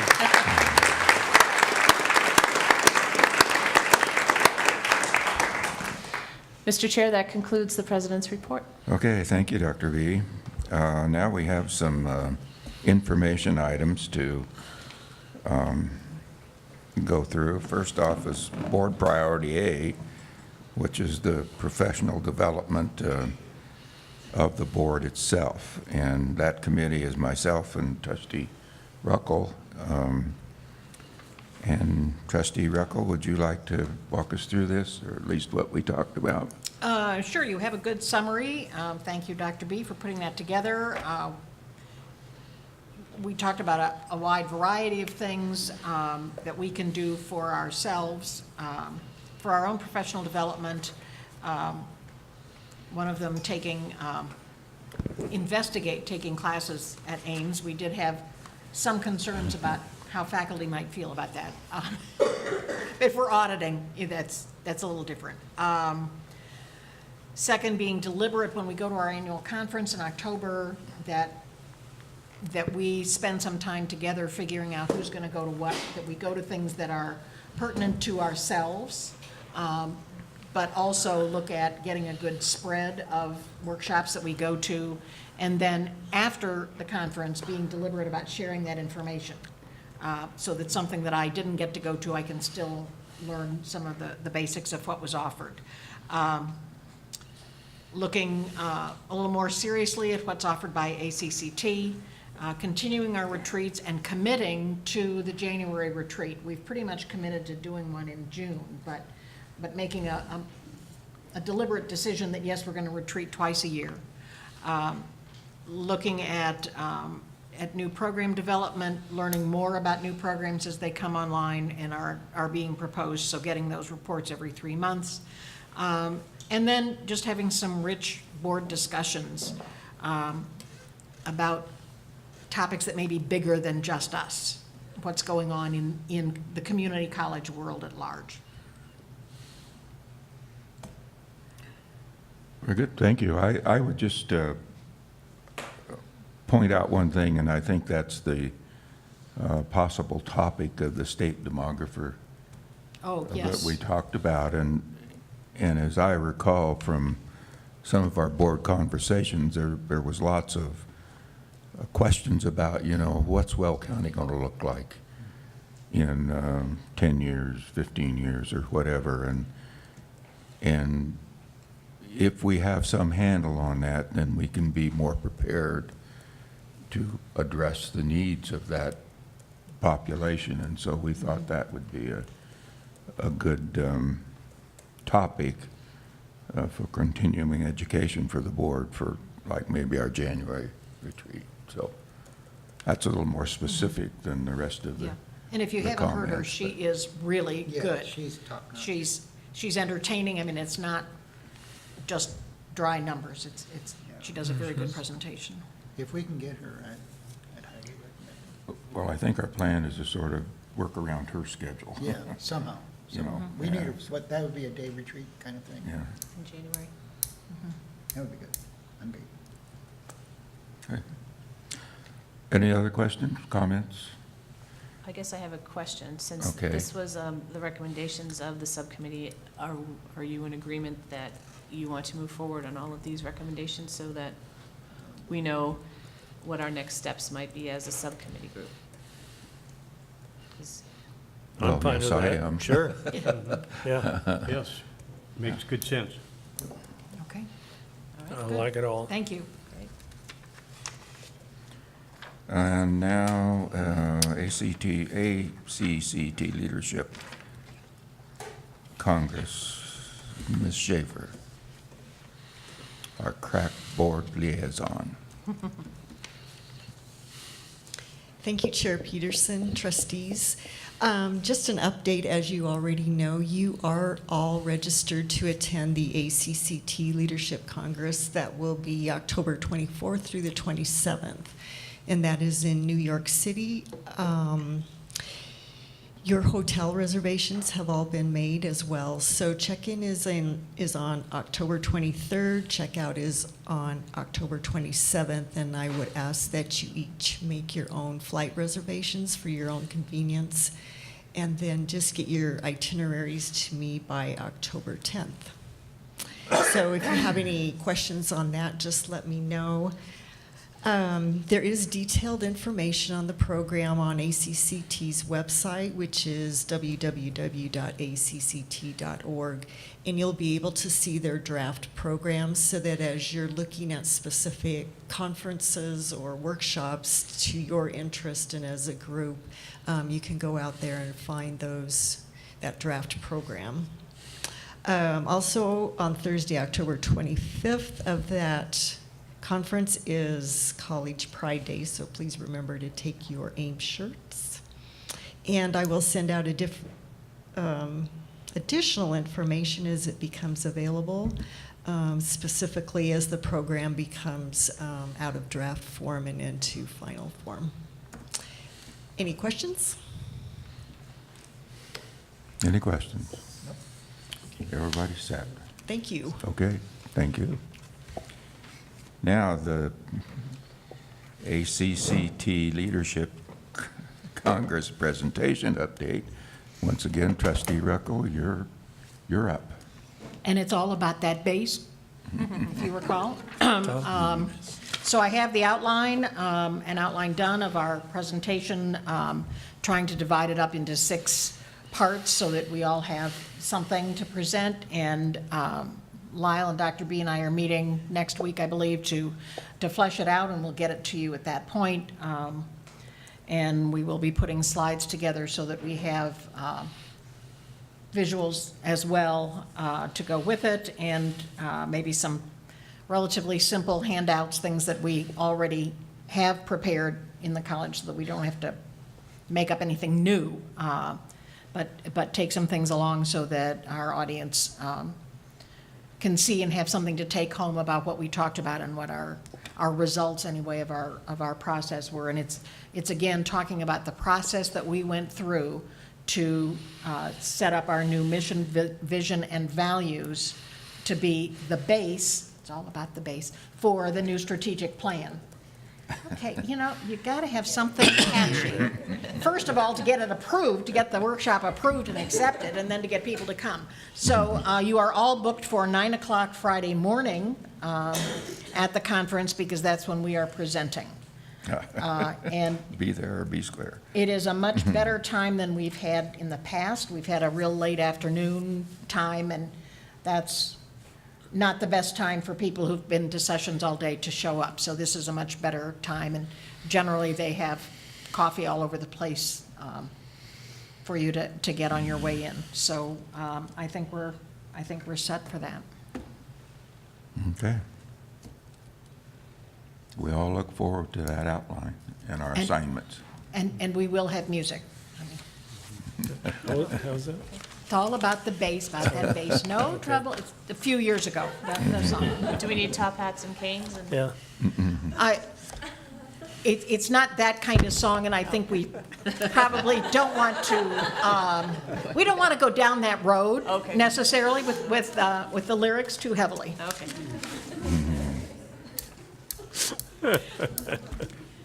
Okay. It's getting late. Any other questions, comments, suggestions? Correspondence, Dr. B, do we have any? No correspondence. Board calendar, you have that in front of you, trustees. Looks like we don't have a whole lot going on, I guess, for the next couple of months, but is there anything there that should be added, or is there anything that should be added?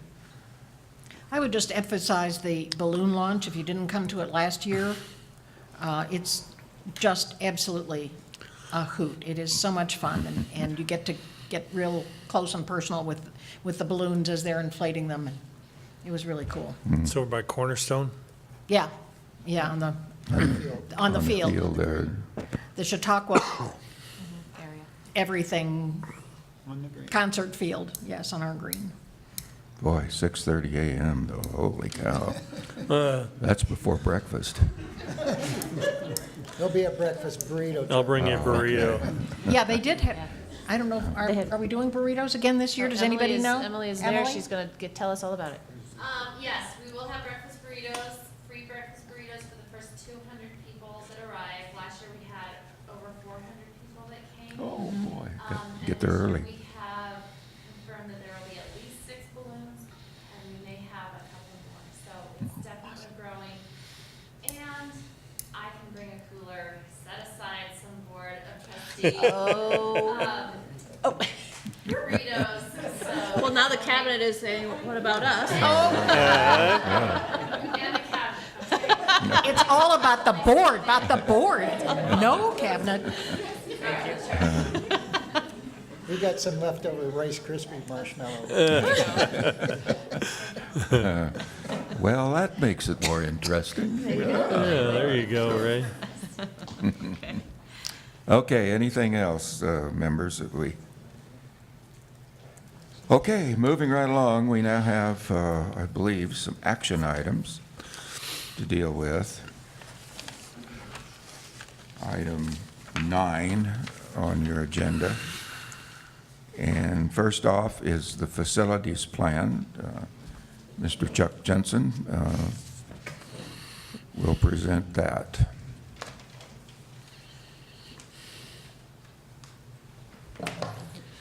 Mr. Chairman, members of the board, you have before you action item 9A, facilities plan for 2018 to 2023. I'm going to give a really brief introduction.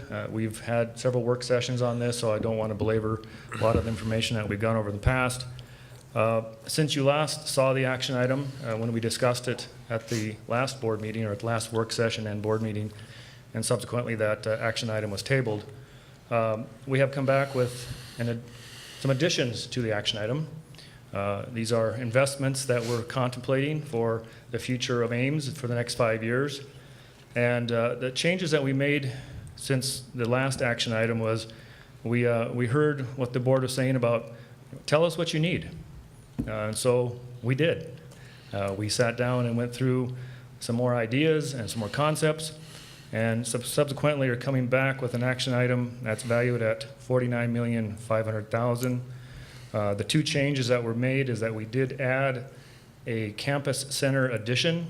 As we recall, that facility, when it was built, was designed to be added onto. So for $4.5 million, we can add on 21,000 square feet. So that was one of the additions. And then we reviewed our Windsor project, our academic building at the Windsor campus. And with the activity that's planned there and the ideas that are being generated and the activity and the growth that we've experienced at the Windsor campus, we actually are coming back with a 50,000 square foot building valued at a little over $14 million. So those are the two changes that we made from the last action item. I do want to ask Drs. Kish and Dr. Weiscaver to give a real quick review of their projects. Dr. Kish for the Windsor projects and Dr. Weiscaver for the Greeley projects. Thank you, Chuck. So the two Windsor projects that, just to remind you, is the first one is the Sim City, which is really about putting an experiential learning piece or adding another piece to the already existing facility. And so that is for our emergency responders.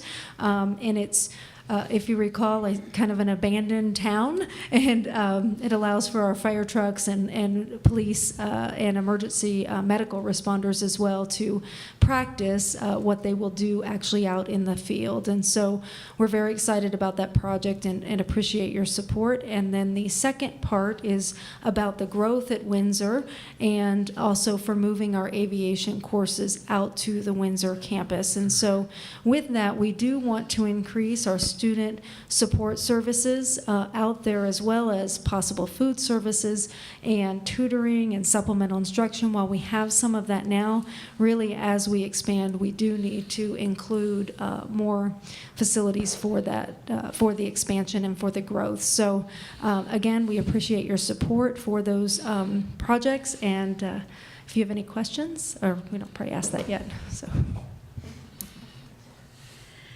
So very quickly, just a review of, the first project being the Welcome Center and meeting and assembly space, just a quick review of what we're hoping to put in that building.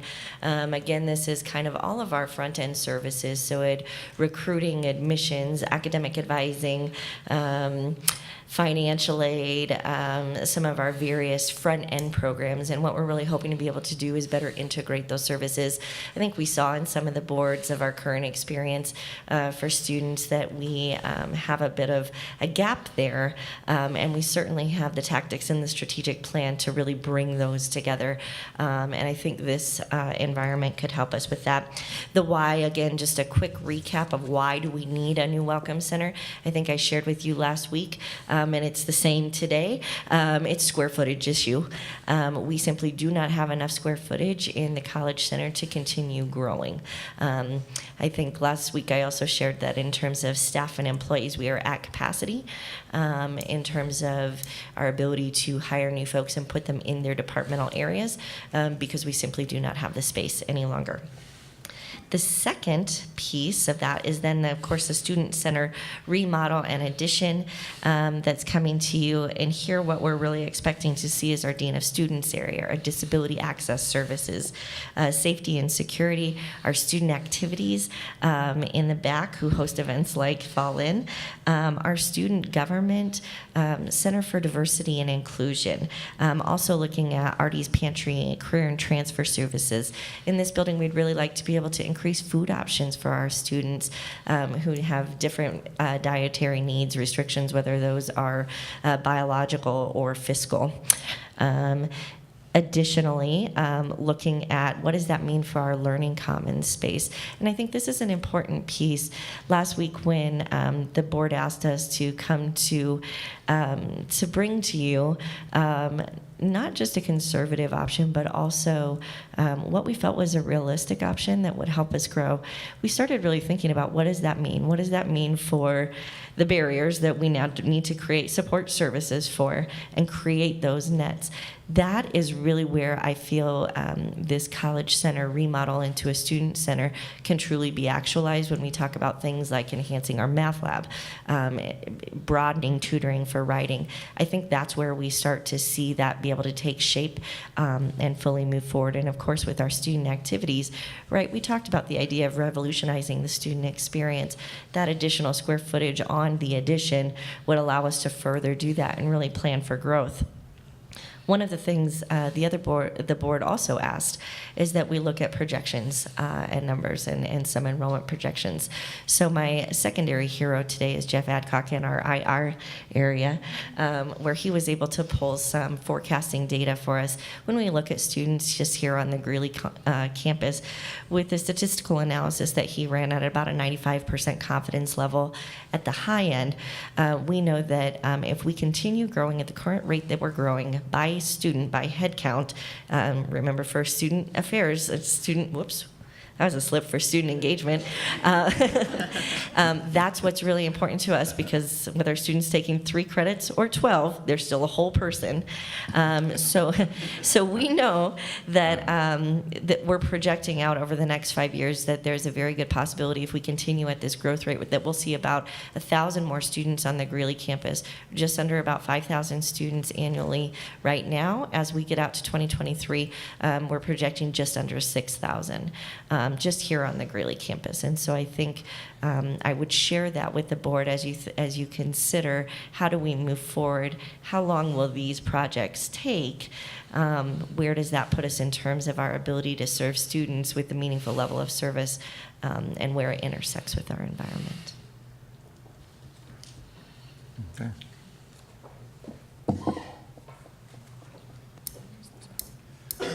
Also like to recognize our Executive Director of Facilities, Mike Millsaps. He's here also will be available for questions if the board so has them as we get into the discussion on this action item. Within the action item, of course, I have listed out the total cost of $49.5, broken out by the next 5 fiscal years. So when we say that number, it's of course broken out over the next 5 fiscal years.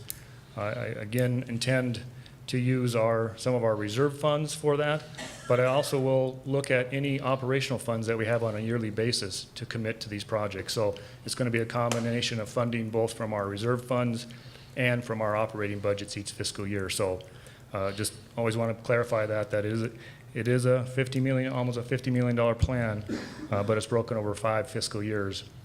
And if we look back some of the history on the campus between the PSI building, the ATTC building, this campus has embarked upon these types of ambitious facility plans in the past. And so again, we look at this as an investment in our future, of course. From my perspective as your fiscal officer, this is all capacity building.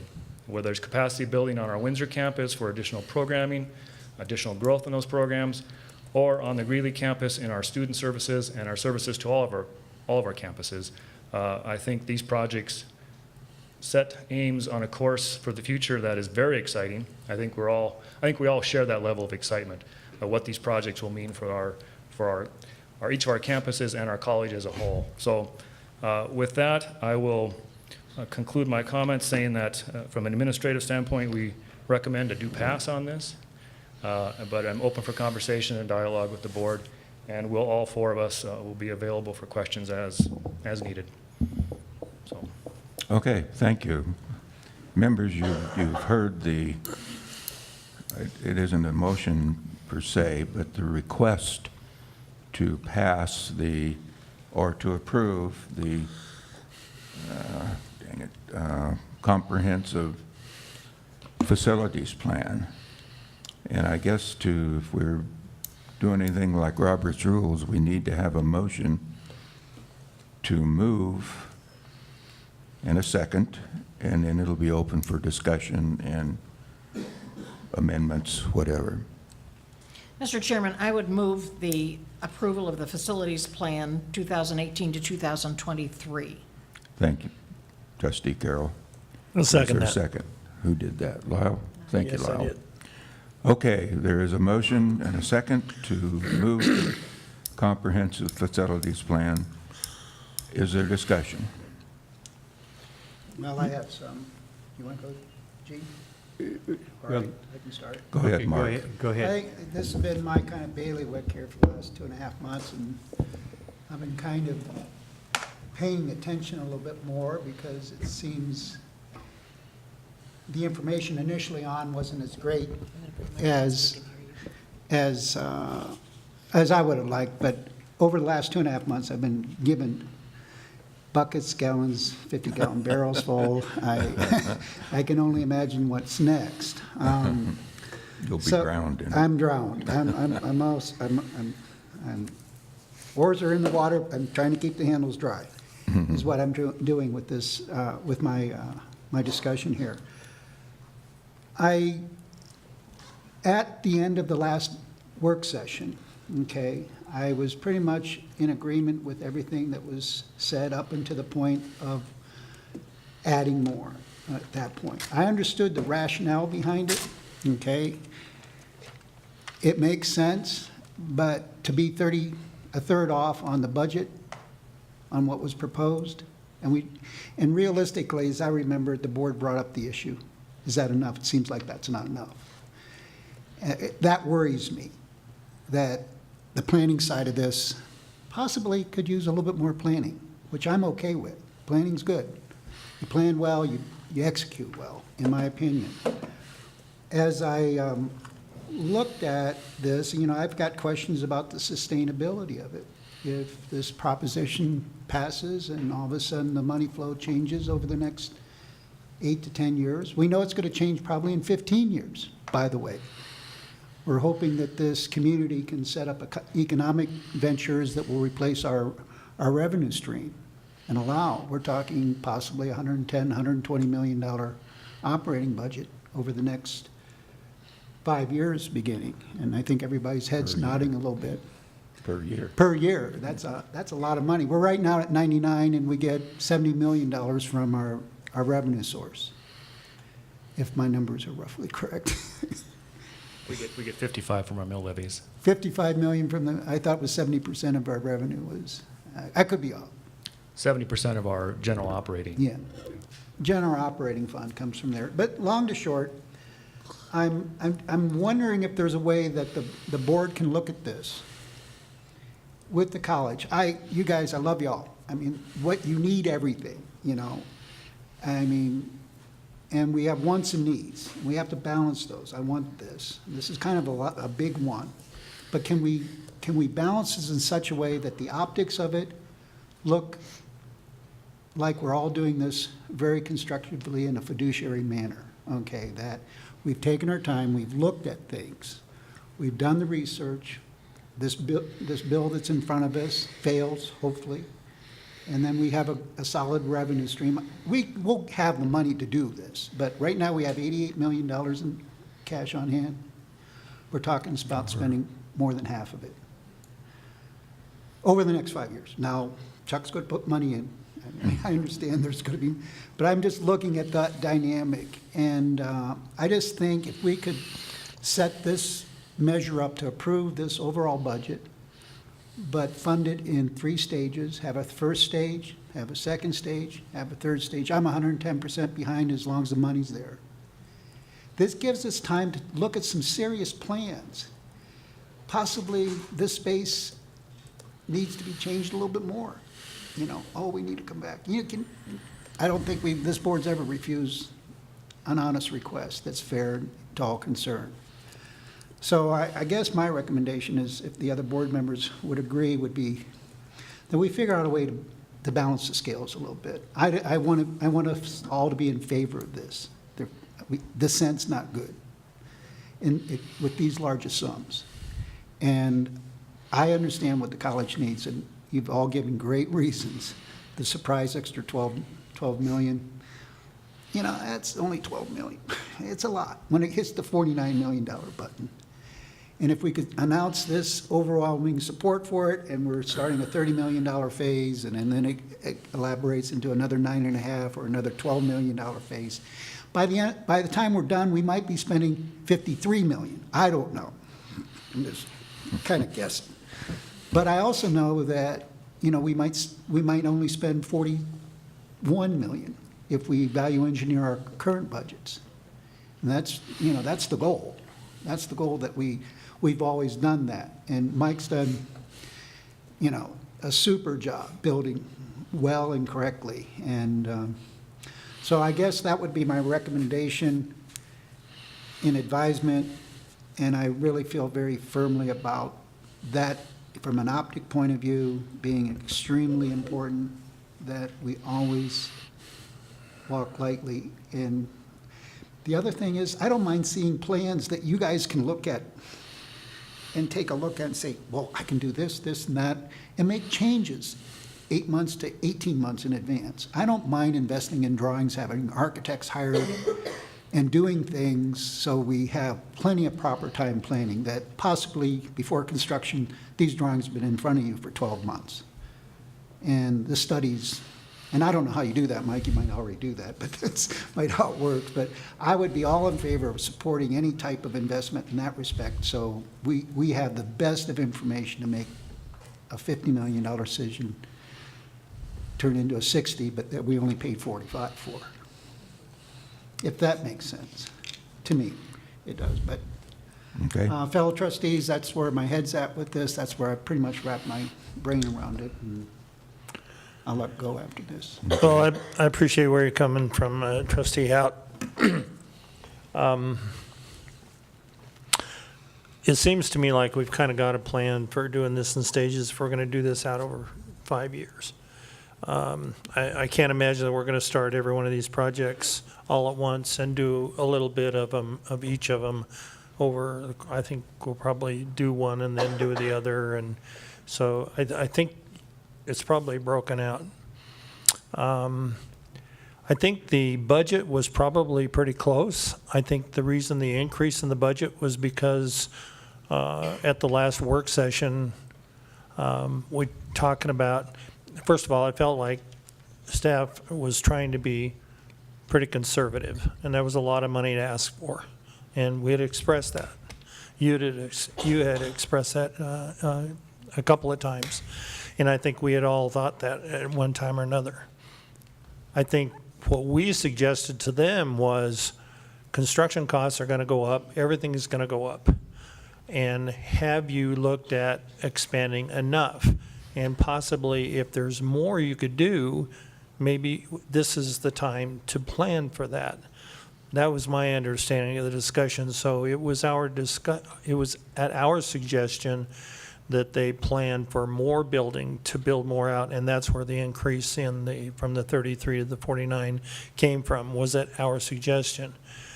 I think we hire really, really excellent people here. I think they're the experts in their field.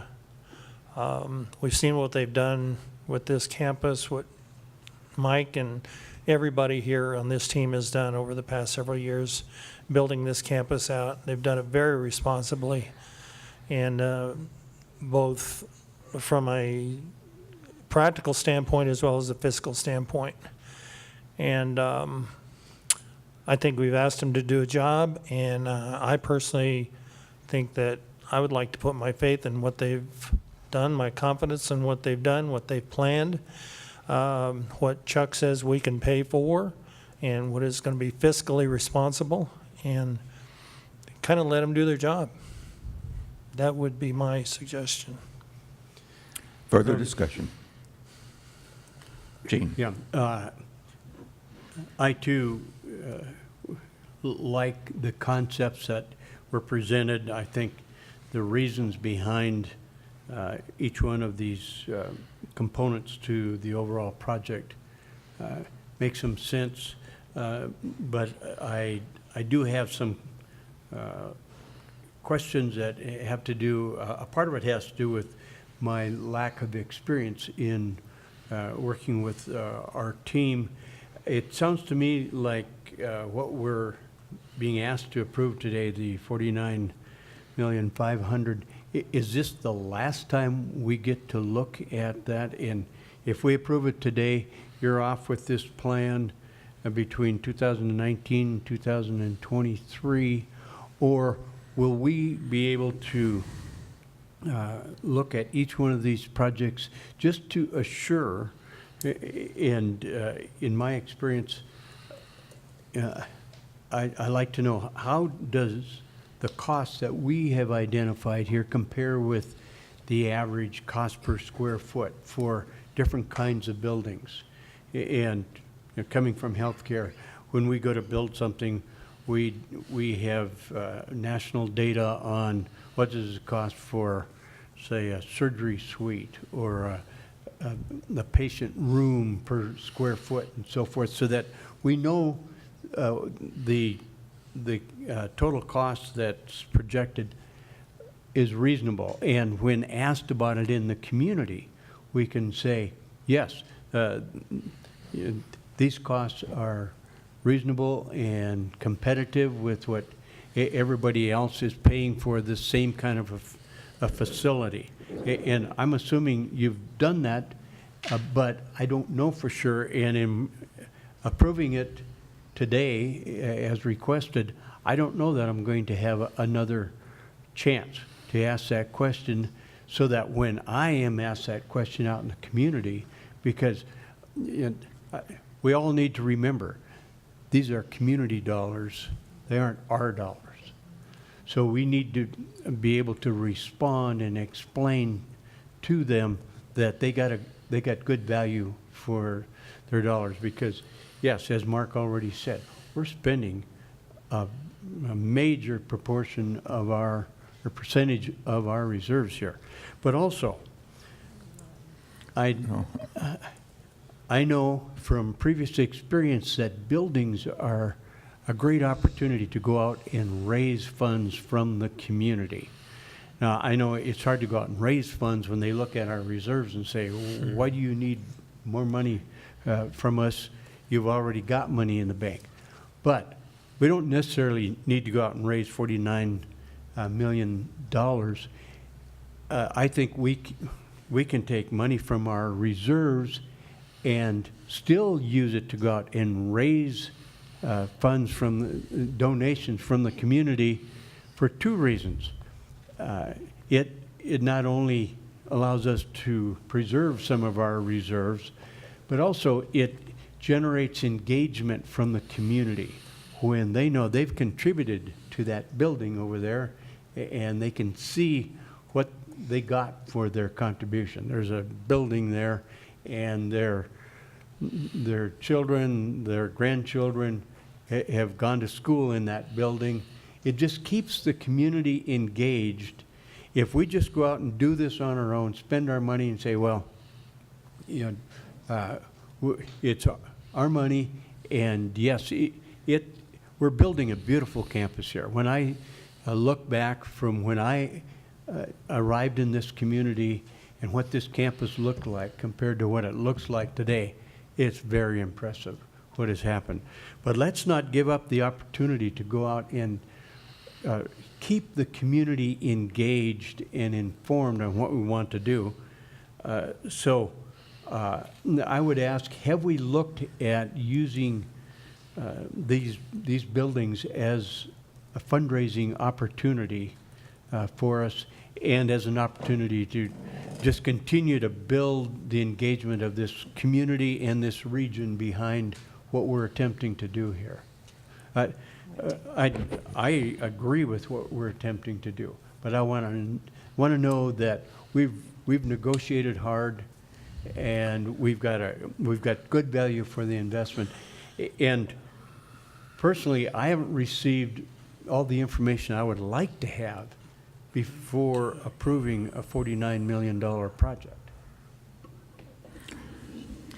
Can So I can respond somebody, to some of that. what? I can respond to some of that. Okay. Yeah. And So I think Mike can probably respond to your first Right. questions of, are there national standards and if there's a formula and so forth, and he can respond to that. I can certainly respond quickly to your second comments about foundation involvement and so forth. And I would allude to some comments that Dr. Weisgaber gave as well, is that there are a lot of things in our strategic plan, initiatives that are tied to these projects, these facilities projects. We would always have a foundation and a communication plan and a foundation plan. However, we don't do that until we know that we're moving in that direction, because that's going to take a whole lot of staff effort and foundation board effort to create that plan. So yes, absolutely, that was the perfect way to engage our community. It's messaging out. This is how we also invest in our community. When we're talking about, when the community says, well, how are you investing in us? Here it is. This is an investment for our citizens, for our learners, for our employees, for each other, for the long haul, for the long term. So here's our investment. Here's how you can get engaged. So absolutely without a question with regard to foundation. These figures that were put together, and again, I'm going to stop and let Mike jump in, were figures about realistic, efficient, and effective costs today, and what he is hoping, if we can get this move forward, to lock in before things escalate too far. So these figures are there to give you an understanding of what these projects could be and how we would responsibly pay for these projects over the course of time. So again, when you look at your sheet, while we're talking about a $49 million package, in the first year we're talking about a $3 million investment. In the second year we're talking about a $15 million investment. The third year we're talking about $18 million. When broken down in that way, those are extremely reasonable chunks of money. Understandably, that the total package is $49 million that we're talking about. And again, Mike will also talk about how he and we normally, as Ames walk through projects, this would not ever be your last sight of this at all. There'll probably be you'll probably be sick of this by the time we're done. There'll be many opportunities. And so, Mike, I think it's probably a good opportunity for you to share the formulas and so forth that you use. Sure. Thank you, Dr. Bornstein. Members of the board, Chair Peterson. Again, over the last few months, we've had many opportunities to meet with you and really expand on the conversation a little bit. And a couple things going for Ames. One is the past 10 years. We've been extremely closely connected with the construction industry, and it's been an excellent resource. So I'm very much aware of costs. And when we deliver these costs and these budgets, this is from experience. This is from being very engaged with industry leaders in construction and both architecture as well. You know, I know the design fees. I know what they're going to cost. You know, I know they're going to be between 6 and 11%. I know how much furniture, fixtures, and equipment are going to be. I have a really good level of experience there. So we've been very fortunate to get kind of that payback through experience with all the great projects we've had over the years. So as this plan's moving forward, you know, bringing these numbers forward on that conceptual idea really allow us to engage. And as I shared before, the unique part with Ames is positioned financially to be able to package these resources to our benefit. So if I say it's $280 a square foot or $310 or $330, depending on the type of construction we're doing, labs are more expensive, and Gene, as you know, healthcare, that gets in that $400 per square foot range, $450. So we really look at those as well. But at the end of the day, being able to package the resources and these projects, phase them appropriately, really gives Ames the best benefit. So it's really great for us to be able to say that because a lot of times, and I believe, Trustee Howe, you mentioned that, let's go through design. And we do that in the background. We do have an architect that has done quite a bit of work for us, mostly through schematic design, to put us in these positions to really look at moving forward what we can present to you and the college as a whole. So it really helps us really get a good grip on what the future is. We don't need to have all the programming up front. We have a really good idea moving forward, as hopefully it's shown in the previous projects. We're really putting ourselves in a really good position to take that conceptual design and make it a reality. So really confident with the numbers as I'm closely related to all the construction industry in Northern Colorado. I'm part of a construction consortium as well, and I'm constantly talking about construction and the costs and where they stand today and tomorrow and aluminum and steel and everything that goes with that. So we got a pretty good hold on it, and we feel pretty confident in moving forward that, again, that leverage that Ames is allowed to have really puts us in a great spot at the negotiating table. And I hope that helps answer a little bit. It does, but let me repeat part of my question. Sure. If we approve this today for the $49 million, yes, we may hear about it numerous times over the years as we're going through these projects. Will we have another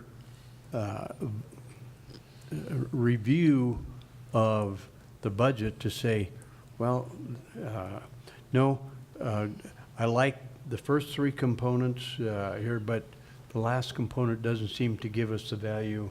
You know, it's kind of grouped together, and I could not justify it if I were asked the question in the community about all of these projects with the information I have today. I too am impressed with what you've achieved in the past. I believe in your skills and experience, but I want to be able to explain it when I'm approached in the community so that they know they got good value for their investment. Sure. Did you want to Trustee O'Hara, this is a slide we had previously, that kind of showed the timeline, and I apologize I didn't bring the poster board with me. But again, it just, to the point that Trustee Ogden meant about that this is a 5-year plan, and that, again, this is you will see this come before you. I mean, I wanted to emphasize again that not only from the facility planning standpoint of packaging these products or projects together to get the best bid value from our contractors as we look at these as packages, but from a fiscal standpoint, it really allows me to have a blueprint financially for the next 5 years in this major expenditure category, so that when I'm coming to you in November there will be a fiscal component that talks about the plan.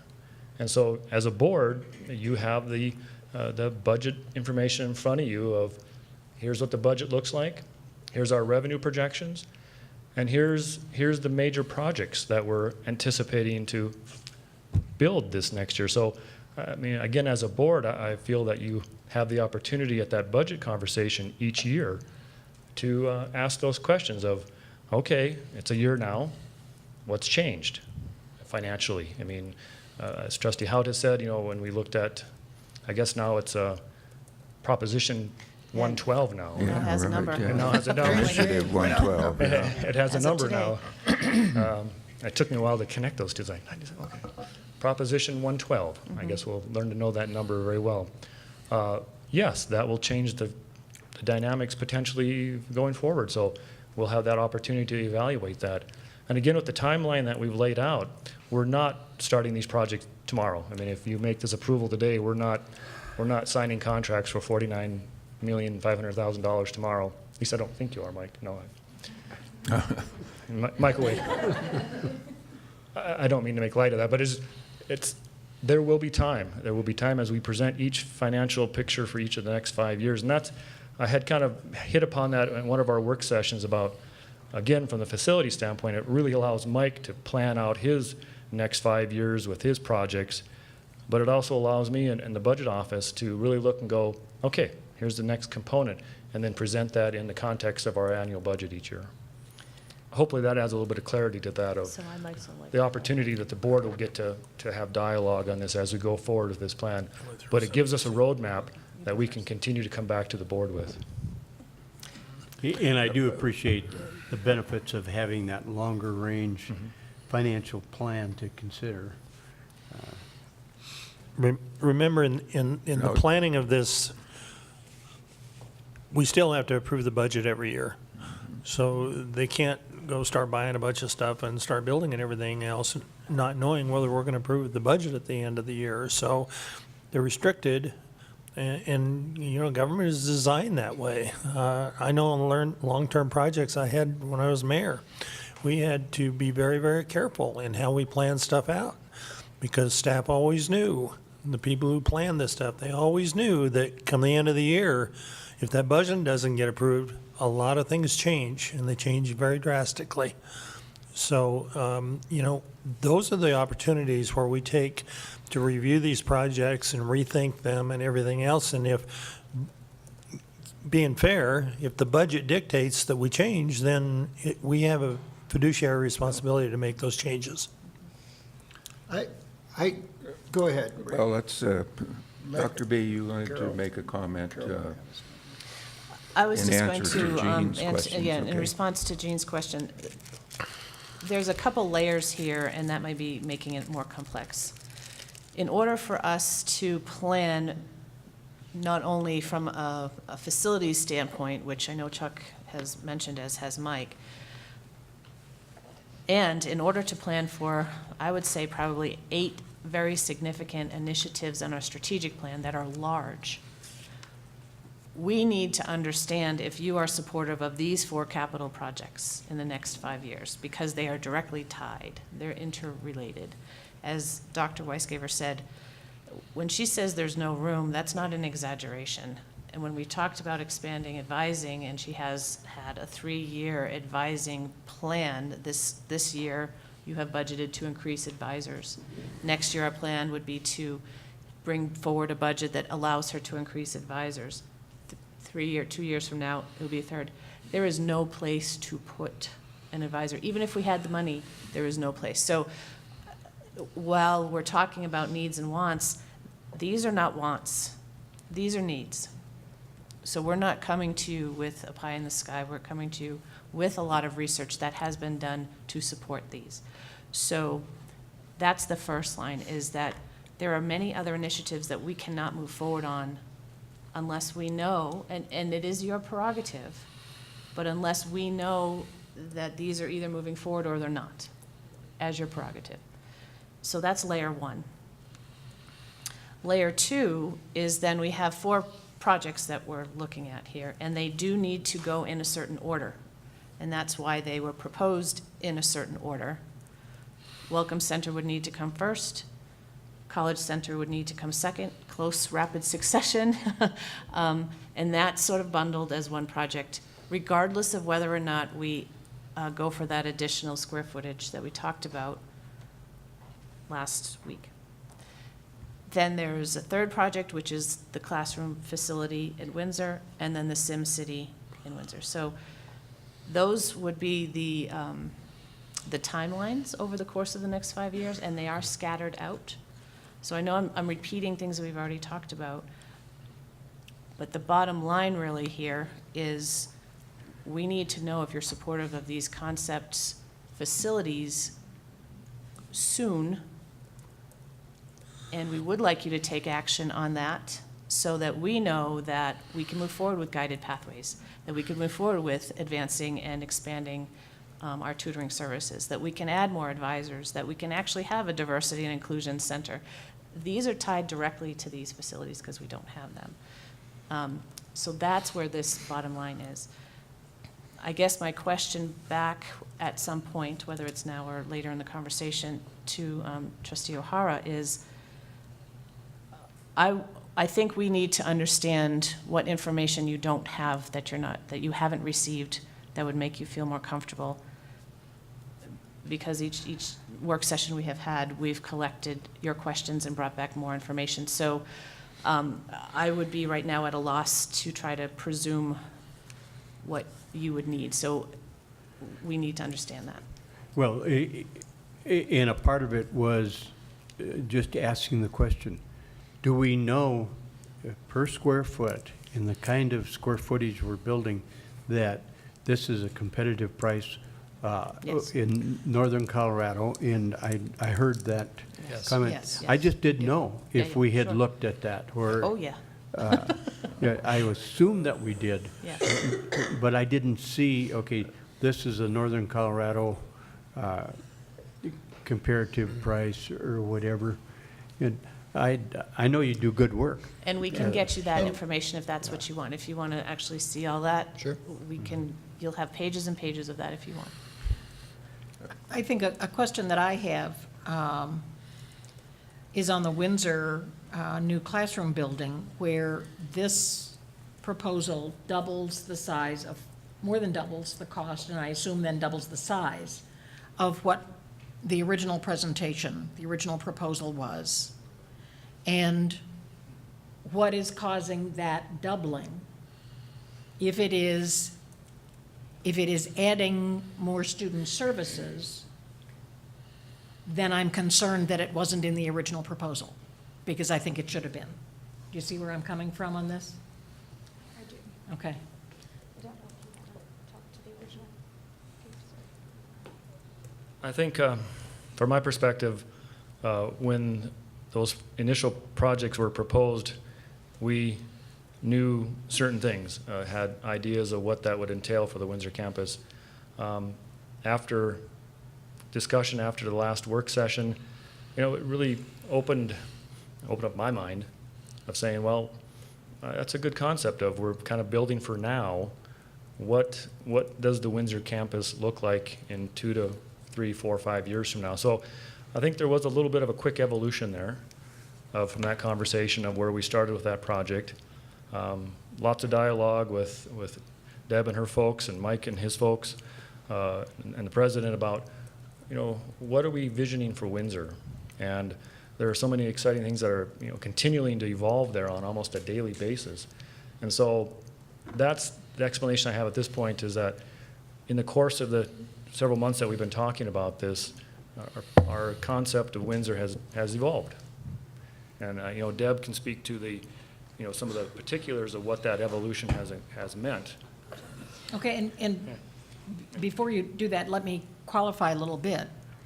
My understanding of the strategic plan is that part of the strategic plan is to identify an emphasis or a future for each of our outlying campuses.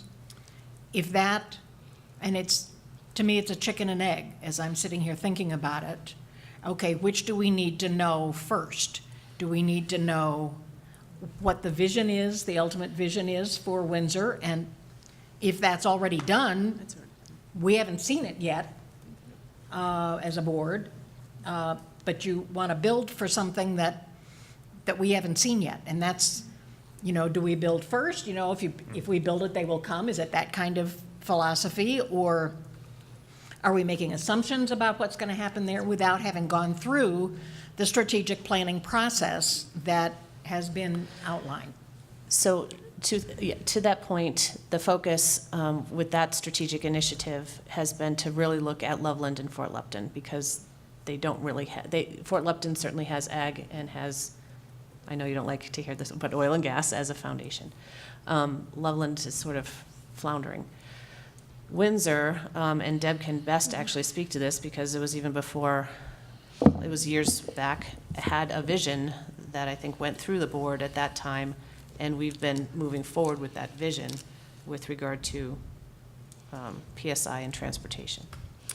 Right. So the Windsor location started out with just the automotive center. That was the original piece. Then we presented to the board, and I actually had the opportunity back as an assistant dean to work with the board in that presentation. So I'm thinking back to those days in providing that data. But adding in the Public Safety Institute there, which adds in then our criminal justice, EMS, paramedic, and our fire science programs. So with the transportation piece, with the automotive program, and then with the public safety piece being the second magnet, if you will, or focus type programs. In the conversation all last year, and I think maybe even 18 months now or longer, with aviation, some of the conversation we had around that, it being a transportation industry and moving our flight operations out to the NOCO location, the airport, part of it was also addressing then the classes, and the classes here being at Greeley. And so that part of that conversation was and continues to be moving those classes out to the Windsor location with a possible building. So I think some of the discrepancy or misunderstanding, if you will, was that just aviation classes would move, and that would be what the new building entailed. That accounts for about 10 classrooms, and so a 25,000 square foot building is about the main floor of Westview. If you've been over to that building, to give you, for me, I need a visual to understand how much is 25,000 square feet, right? So the main floor of Westview. When you look at a growth pattern for what's happening at Windsor, building for more is what we heard from the board at the last session, and that feels like a long time ago, but I think it was last week. So the other piece that we are trying to do at every campus, and I know Trustee Ruckel, we've even had this conversation previously, is an AA and an AS, which is our transfer coursework at each of our outlying locations. And so Windsor is no different. It has those transfer options as well, and we have been building those. That is a growth opportunity for us, particularly with the growth in the population in that region. Certainly South Larimer County, Windsor, Loveland, the I-25 corridor, and we saw all that data when we looked at the growth patterns, when we looked at the aviation studies. So the focus, if you will, of Windsor hasn't changed. It's evolved from just auto to auto and PSI to auto, PSI, let's say transportation to include aviation, along with the AA and the AS that has always been a part of what we're trying to offer at that location. Does that make sense? So we're not changing or shifting on you. It's the same progression of where we have been headed for the last few years. Trustee Howe, do you have a further question? Well, just what I got to clarify something with Trustee O'Hara. You like the overall proposal. I think we have reasonable agreement on the overall proposal. We have some questions yet, serious questions, that we need answers. What I feel two board members want, at least now, possibly three, is time to consider the payment schematic. We want to approve the 49 million. Okay, I believe I hear that mostly from everyone. we have a couple members that would like, can we have a payment schematic that's possibly more presentable? Say, Ames announces $49 million capital campaign program with the first phase funded and approved of $30 million.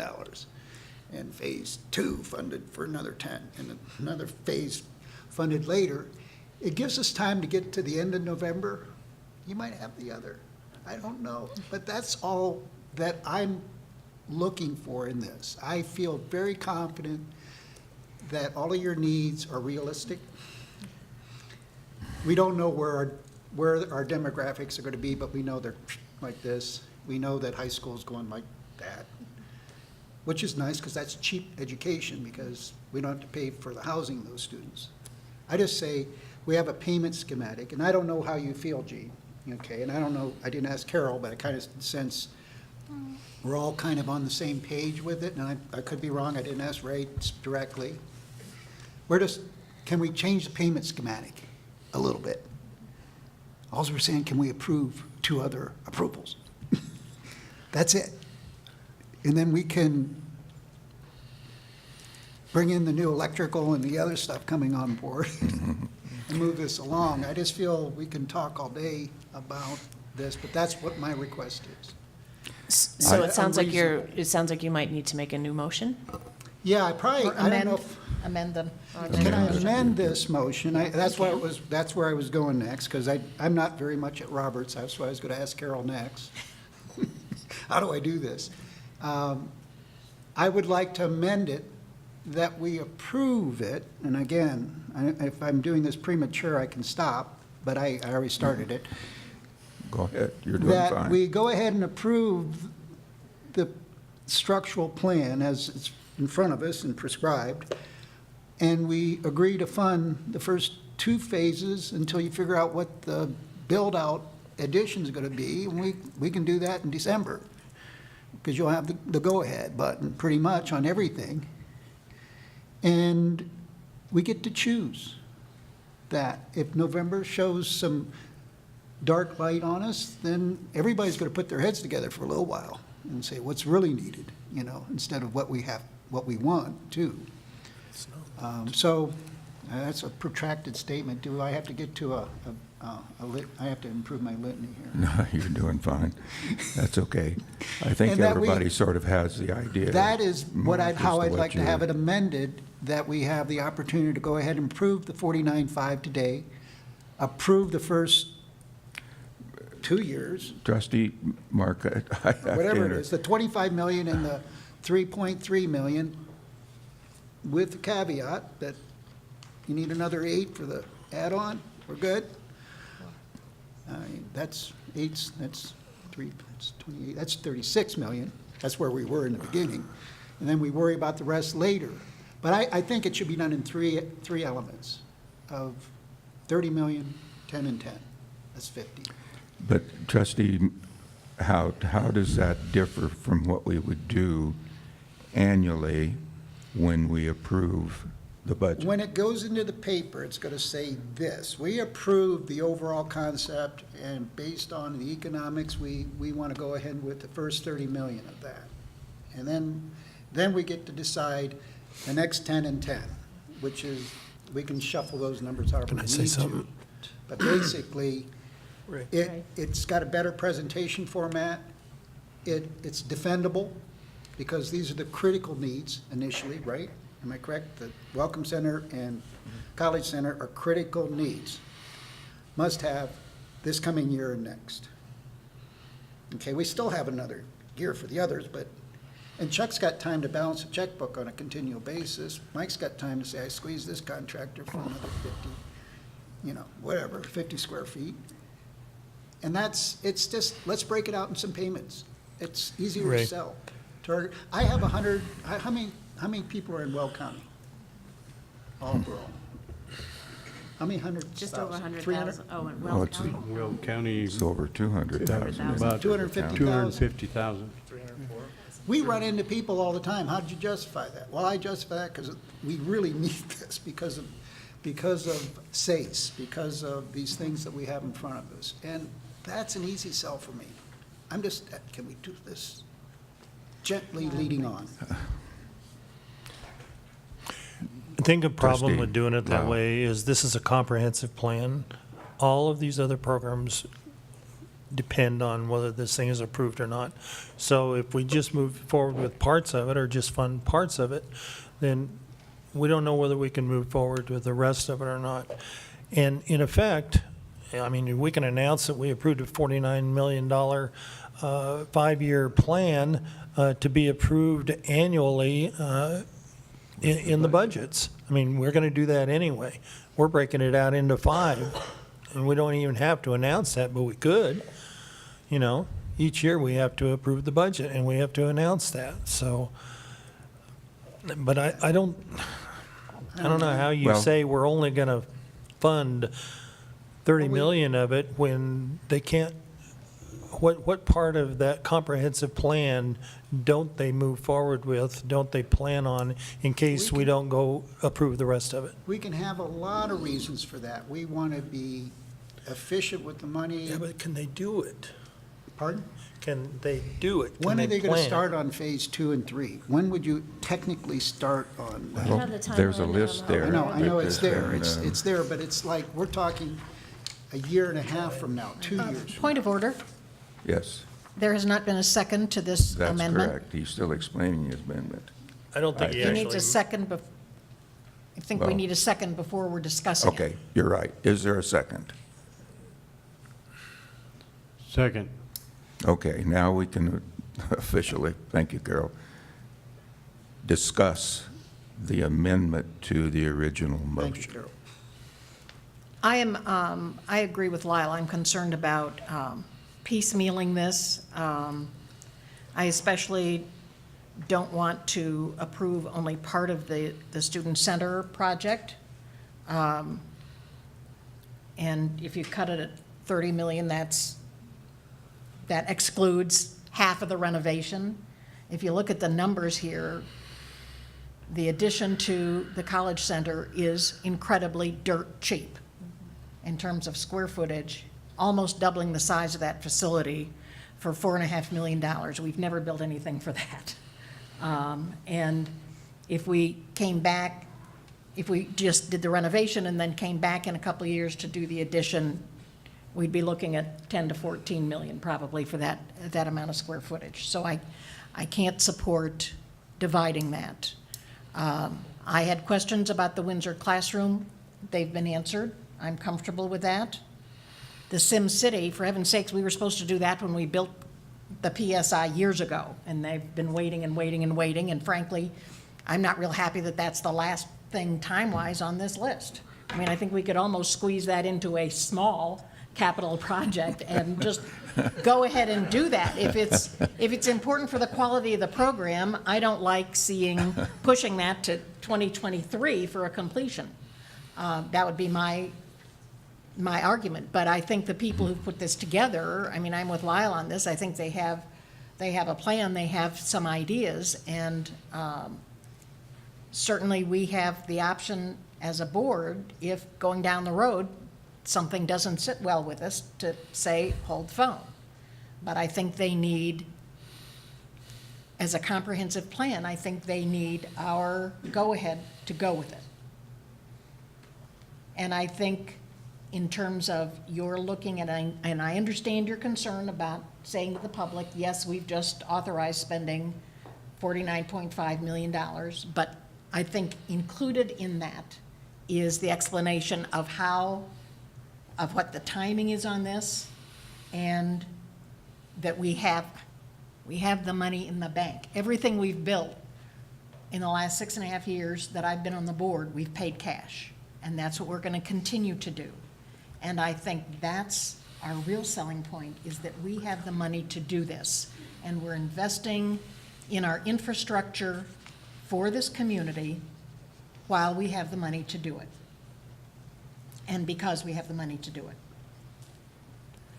Thank you, Carol. I have not commented much on it, but I guess I would have to also disagree with my friend here. But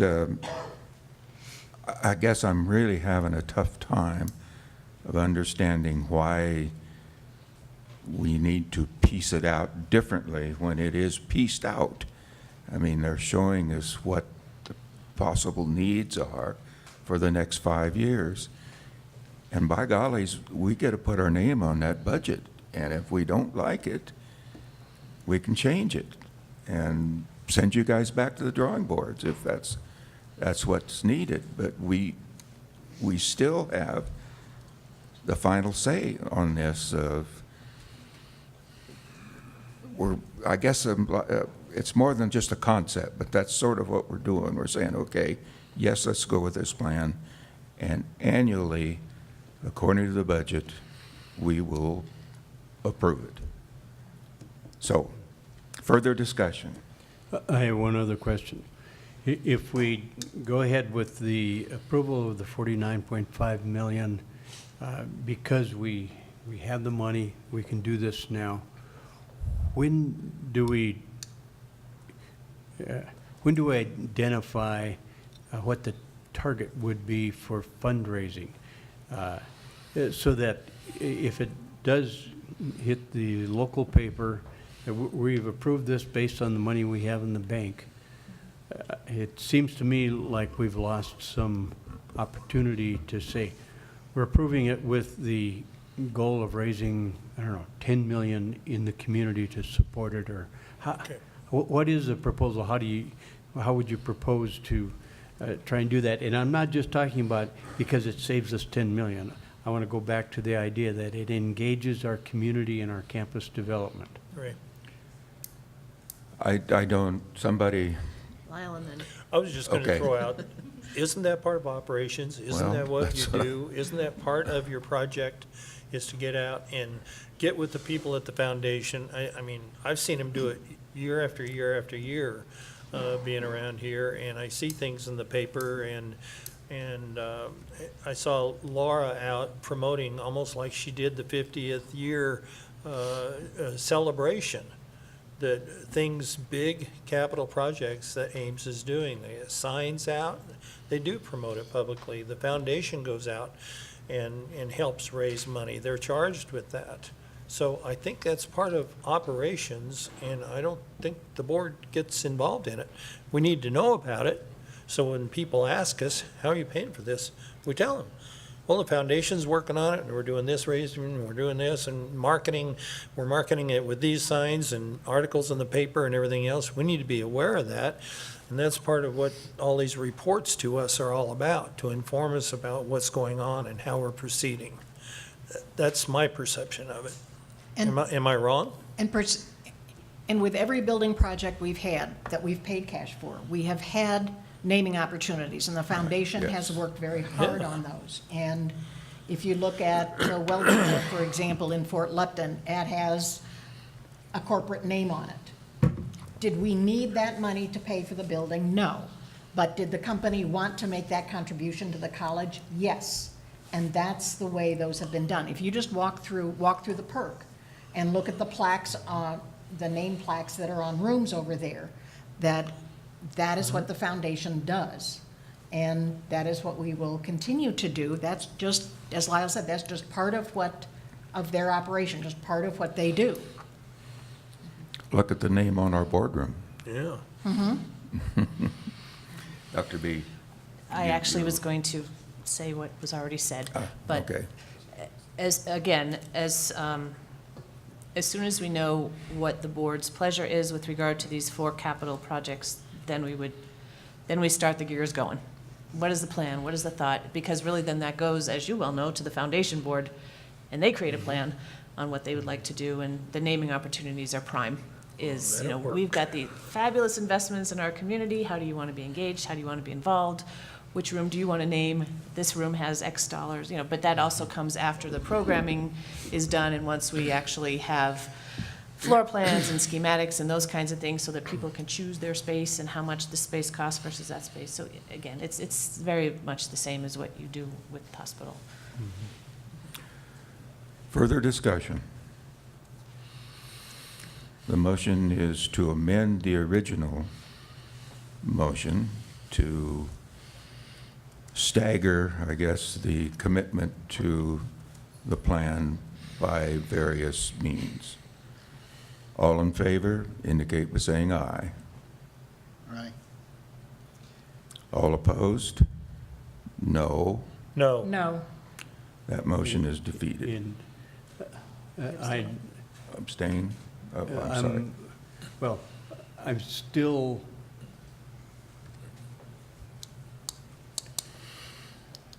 I guess I'll just abstain from that vote.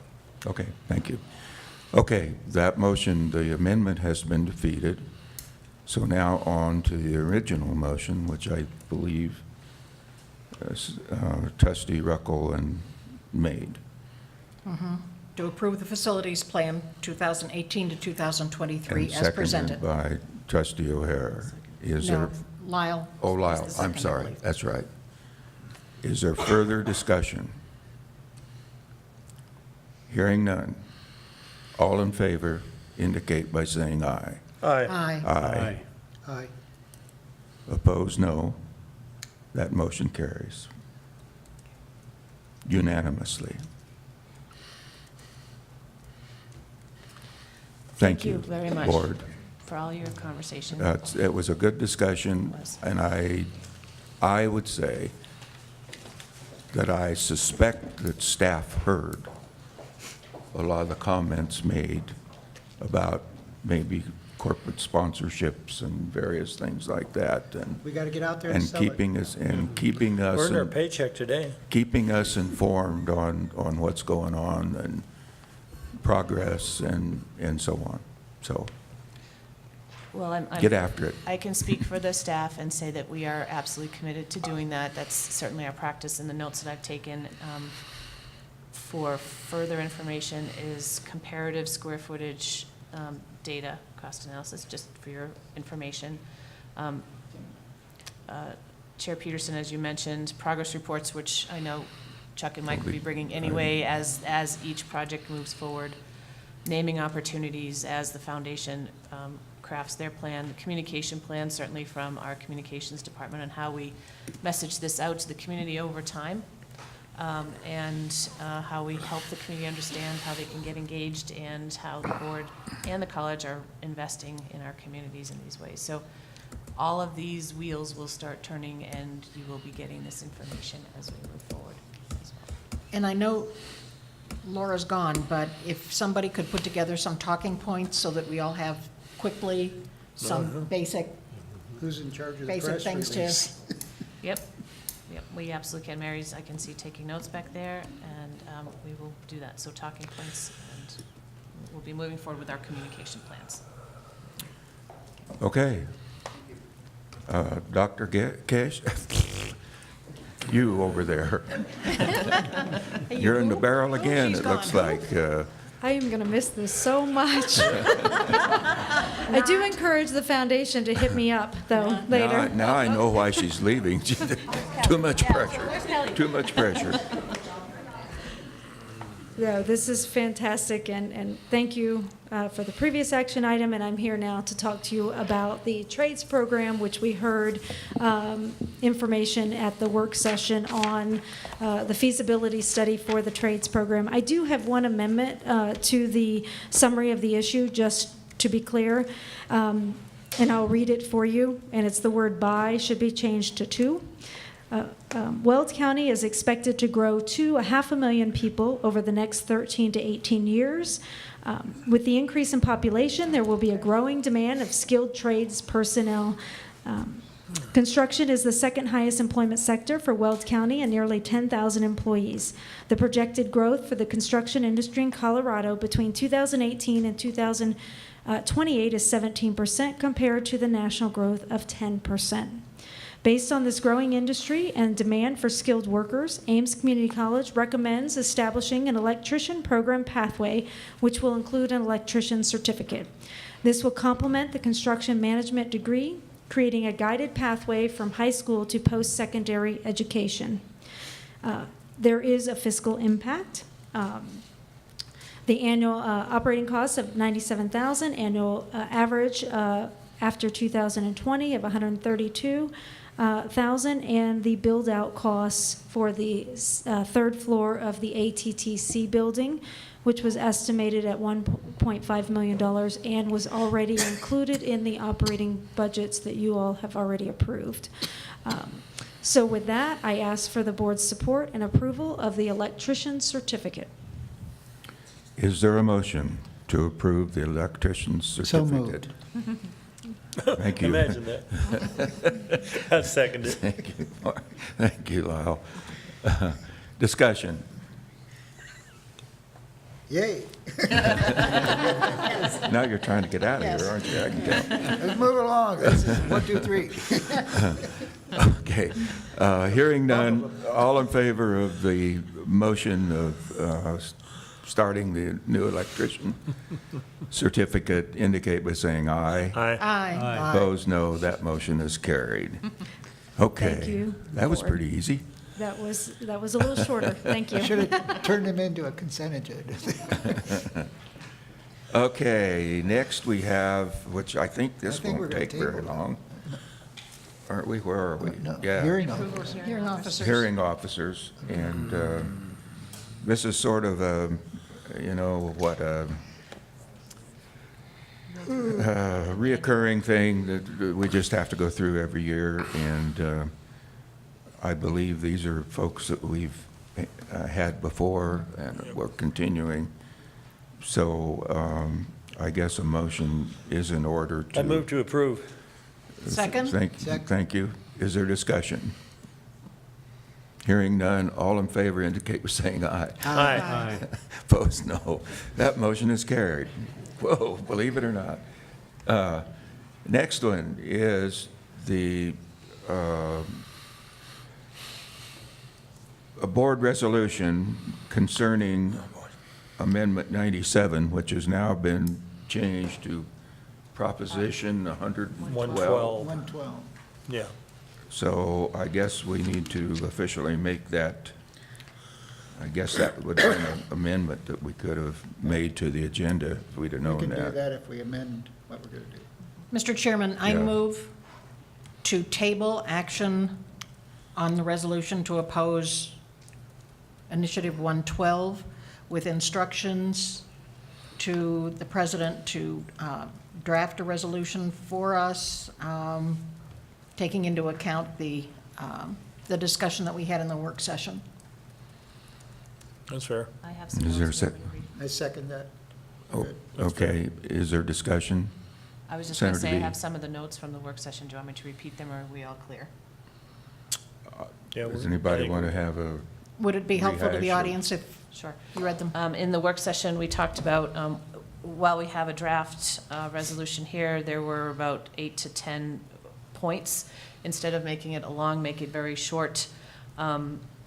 Language around, we're opposing this because of the potential broad financial effect on the college, the students, and constituents in general. We would oppose this because the negative effect on the quality of life, economic vitality, and overall success of the diverse communities we serve.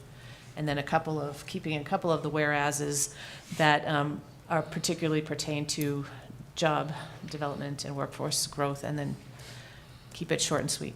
That's what I heard. Yep. yeah, Okay. and I, And then you're going to send that out in an And then email. I'm going to send it out, and then we can Respond. have a quick phone meeting for you to vote on it and get going. and we could have additional information coming in at any time that can be incorporated and whatever, so Yes, I it can. isn't exactly set There's in gonna be a lot. concrete I'll at the double moment. check with Yeah. our lobbyists once we recraft this, and then let you know. In fact, we're actually meeting with her towards the end of the month. So, Yeah. Yes, in a couple of weeks. What was your comment? Yep. Lyle? Oh, we're actually meeting with our lobbyists. Gene and I are Oh, okay. meeting with our lobbyist on the 28th, I believe, so, Of this month? yeah. Okay, super. Okay, the motion is that it be tabled until, A future date. I don't think you can table something with a date or anything, you just table it. It's just tabled. With the instructions With the as instructions. been given, so. Further discussion? Hearing none. All in favor indicate by saying aye. Aye. Aye. Opposed, no. That motion is carried. So, now, comments from the board. Anybody want to jump in there? And, The new sign is gorgeous. Oh, yeah. Reminds You know what? Could be a little bigger, you know, it's kind of small I out missed there, it. but I whoa. missed it when I came. Chuck and I went back and forth. The inside joke is that Chuck and Mike and I went back and forth on size, and so. Well, if we have cars parked out in front of it, you know, watching it like the old movie theaters. Well, You could do that. maybe we could stream We could a get some Netflix of those on it or old speaker something, you know, lamps. and charge admissions. Yeah. Hey, there's how we can build these buildings, you know, let's get on this. Oh, don't start that again. Okay. And in addition to a lot of the events that have already been mentioned that I was able to attend in the last 3 weeks since our last meeting, I did go to the Greeley City Center opening yesterday, and Dr. Abernathy was there, and he has a picture on his phone.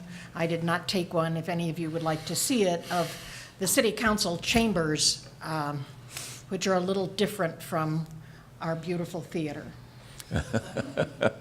They're not nearly as nice. It is not No. a suggestion. That is why there is Not not a after picture on my today. phone. It's, Oh, geez, it is another quite- project? It is gorgeous. It is just I'm sure. gorgeous, but, yeah, it's not, I don't think it's us. Nope. It's them, but it's not us. Other comments? You don't have to. I'll go. I mean, Well, I great meeting. This was a great discussion. This was the hard work, and it feels good when we do the hard work and come to consensus and get things done. So great job by staff and all the information you've presented over today and the previous work sessions on the plan. Thank you for all that. You certainly did a lot of work to answer our questions and answer them completely. And I know I speak on behalf of everybody. We appreciate it. So I like the format today of our reports to the board. I think that worked really, really well. I actually felt like our representatives were getting and talking to us rather than talking to the audience. I thought it felt good. It was really easy to pay attention, to make eye contact and get that feedback to one another. So I think they probably thought we were listening a little bit better too, since they could see us. So I thought it was a great format.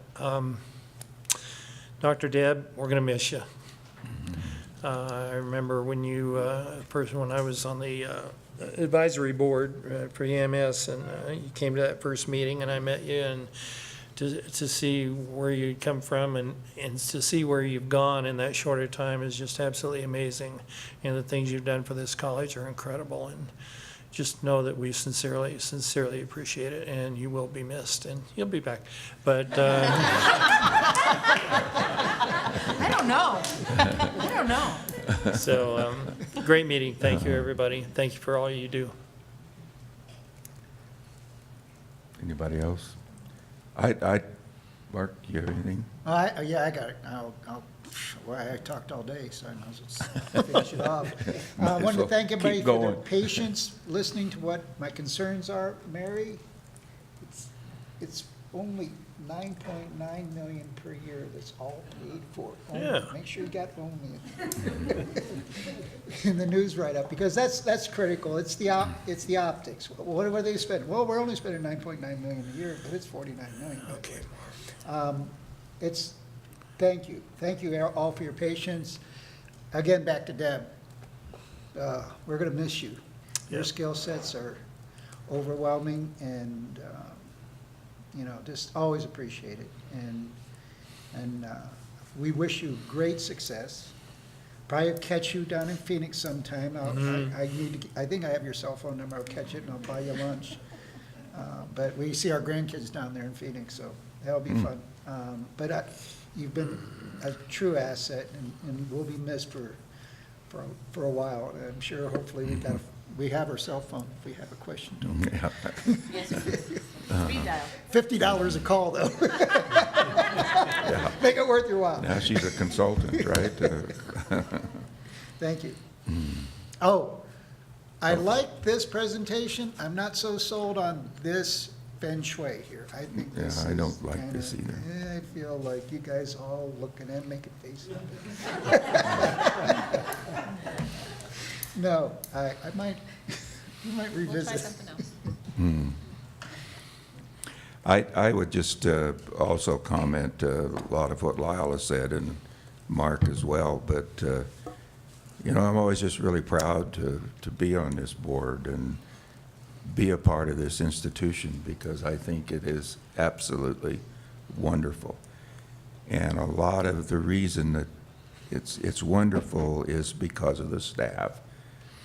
And I suppose I sound like a broken record, but I say this every time, but you guys really do a good job. And Mark and Jean, I'm glad you guys were here to express your concerns, but I'm also glad that we were able to move forward with this proposal and, you know, continuing to make Ames Community College the best in the world. And again, going back to the quality of our staff, which I think is just way up more than outstanding. It's no wonder that Deb is being snatched away from us. If you want to get good people, by gollies, I know where they are. So stay away. Don't want any more of you coming over here and robbing us from, anyway. Don't hold back. No, I'm sure. Okay, any comments on the procedures and what we did and what? Well, I thought it was a good discussion also, and I appreciate your patience in helping me to understand the process a little better and to help educate me on you know, how you approach building projects, because I think building projects are important.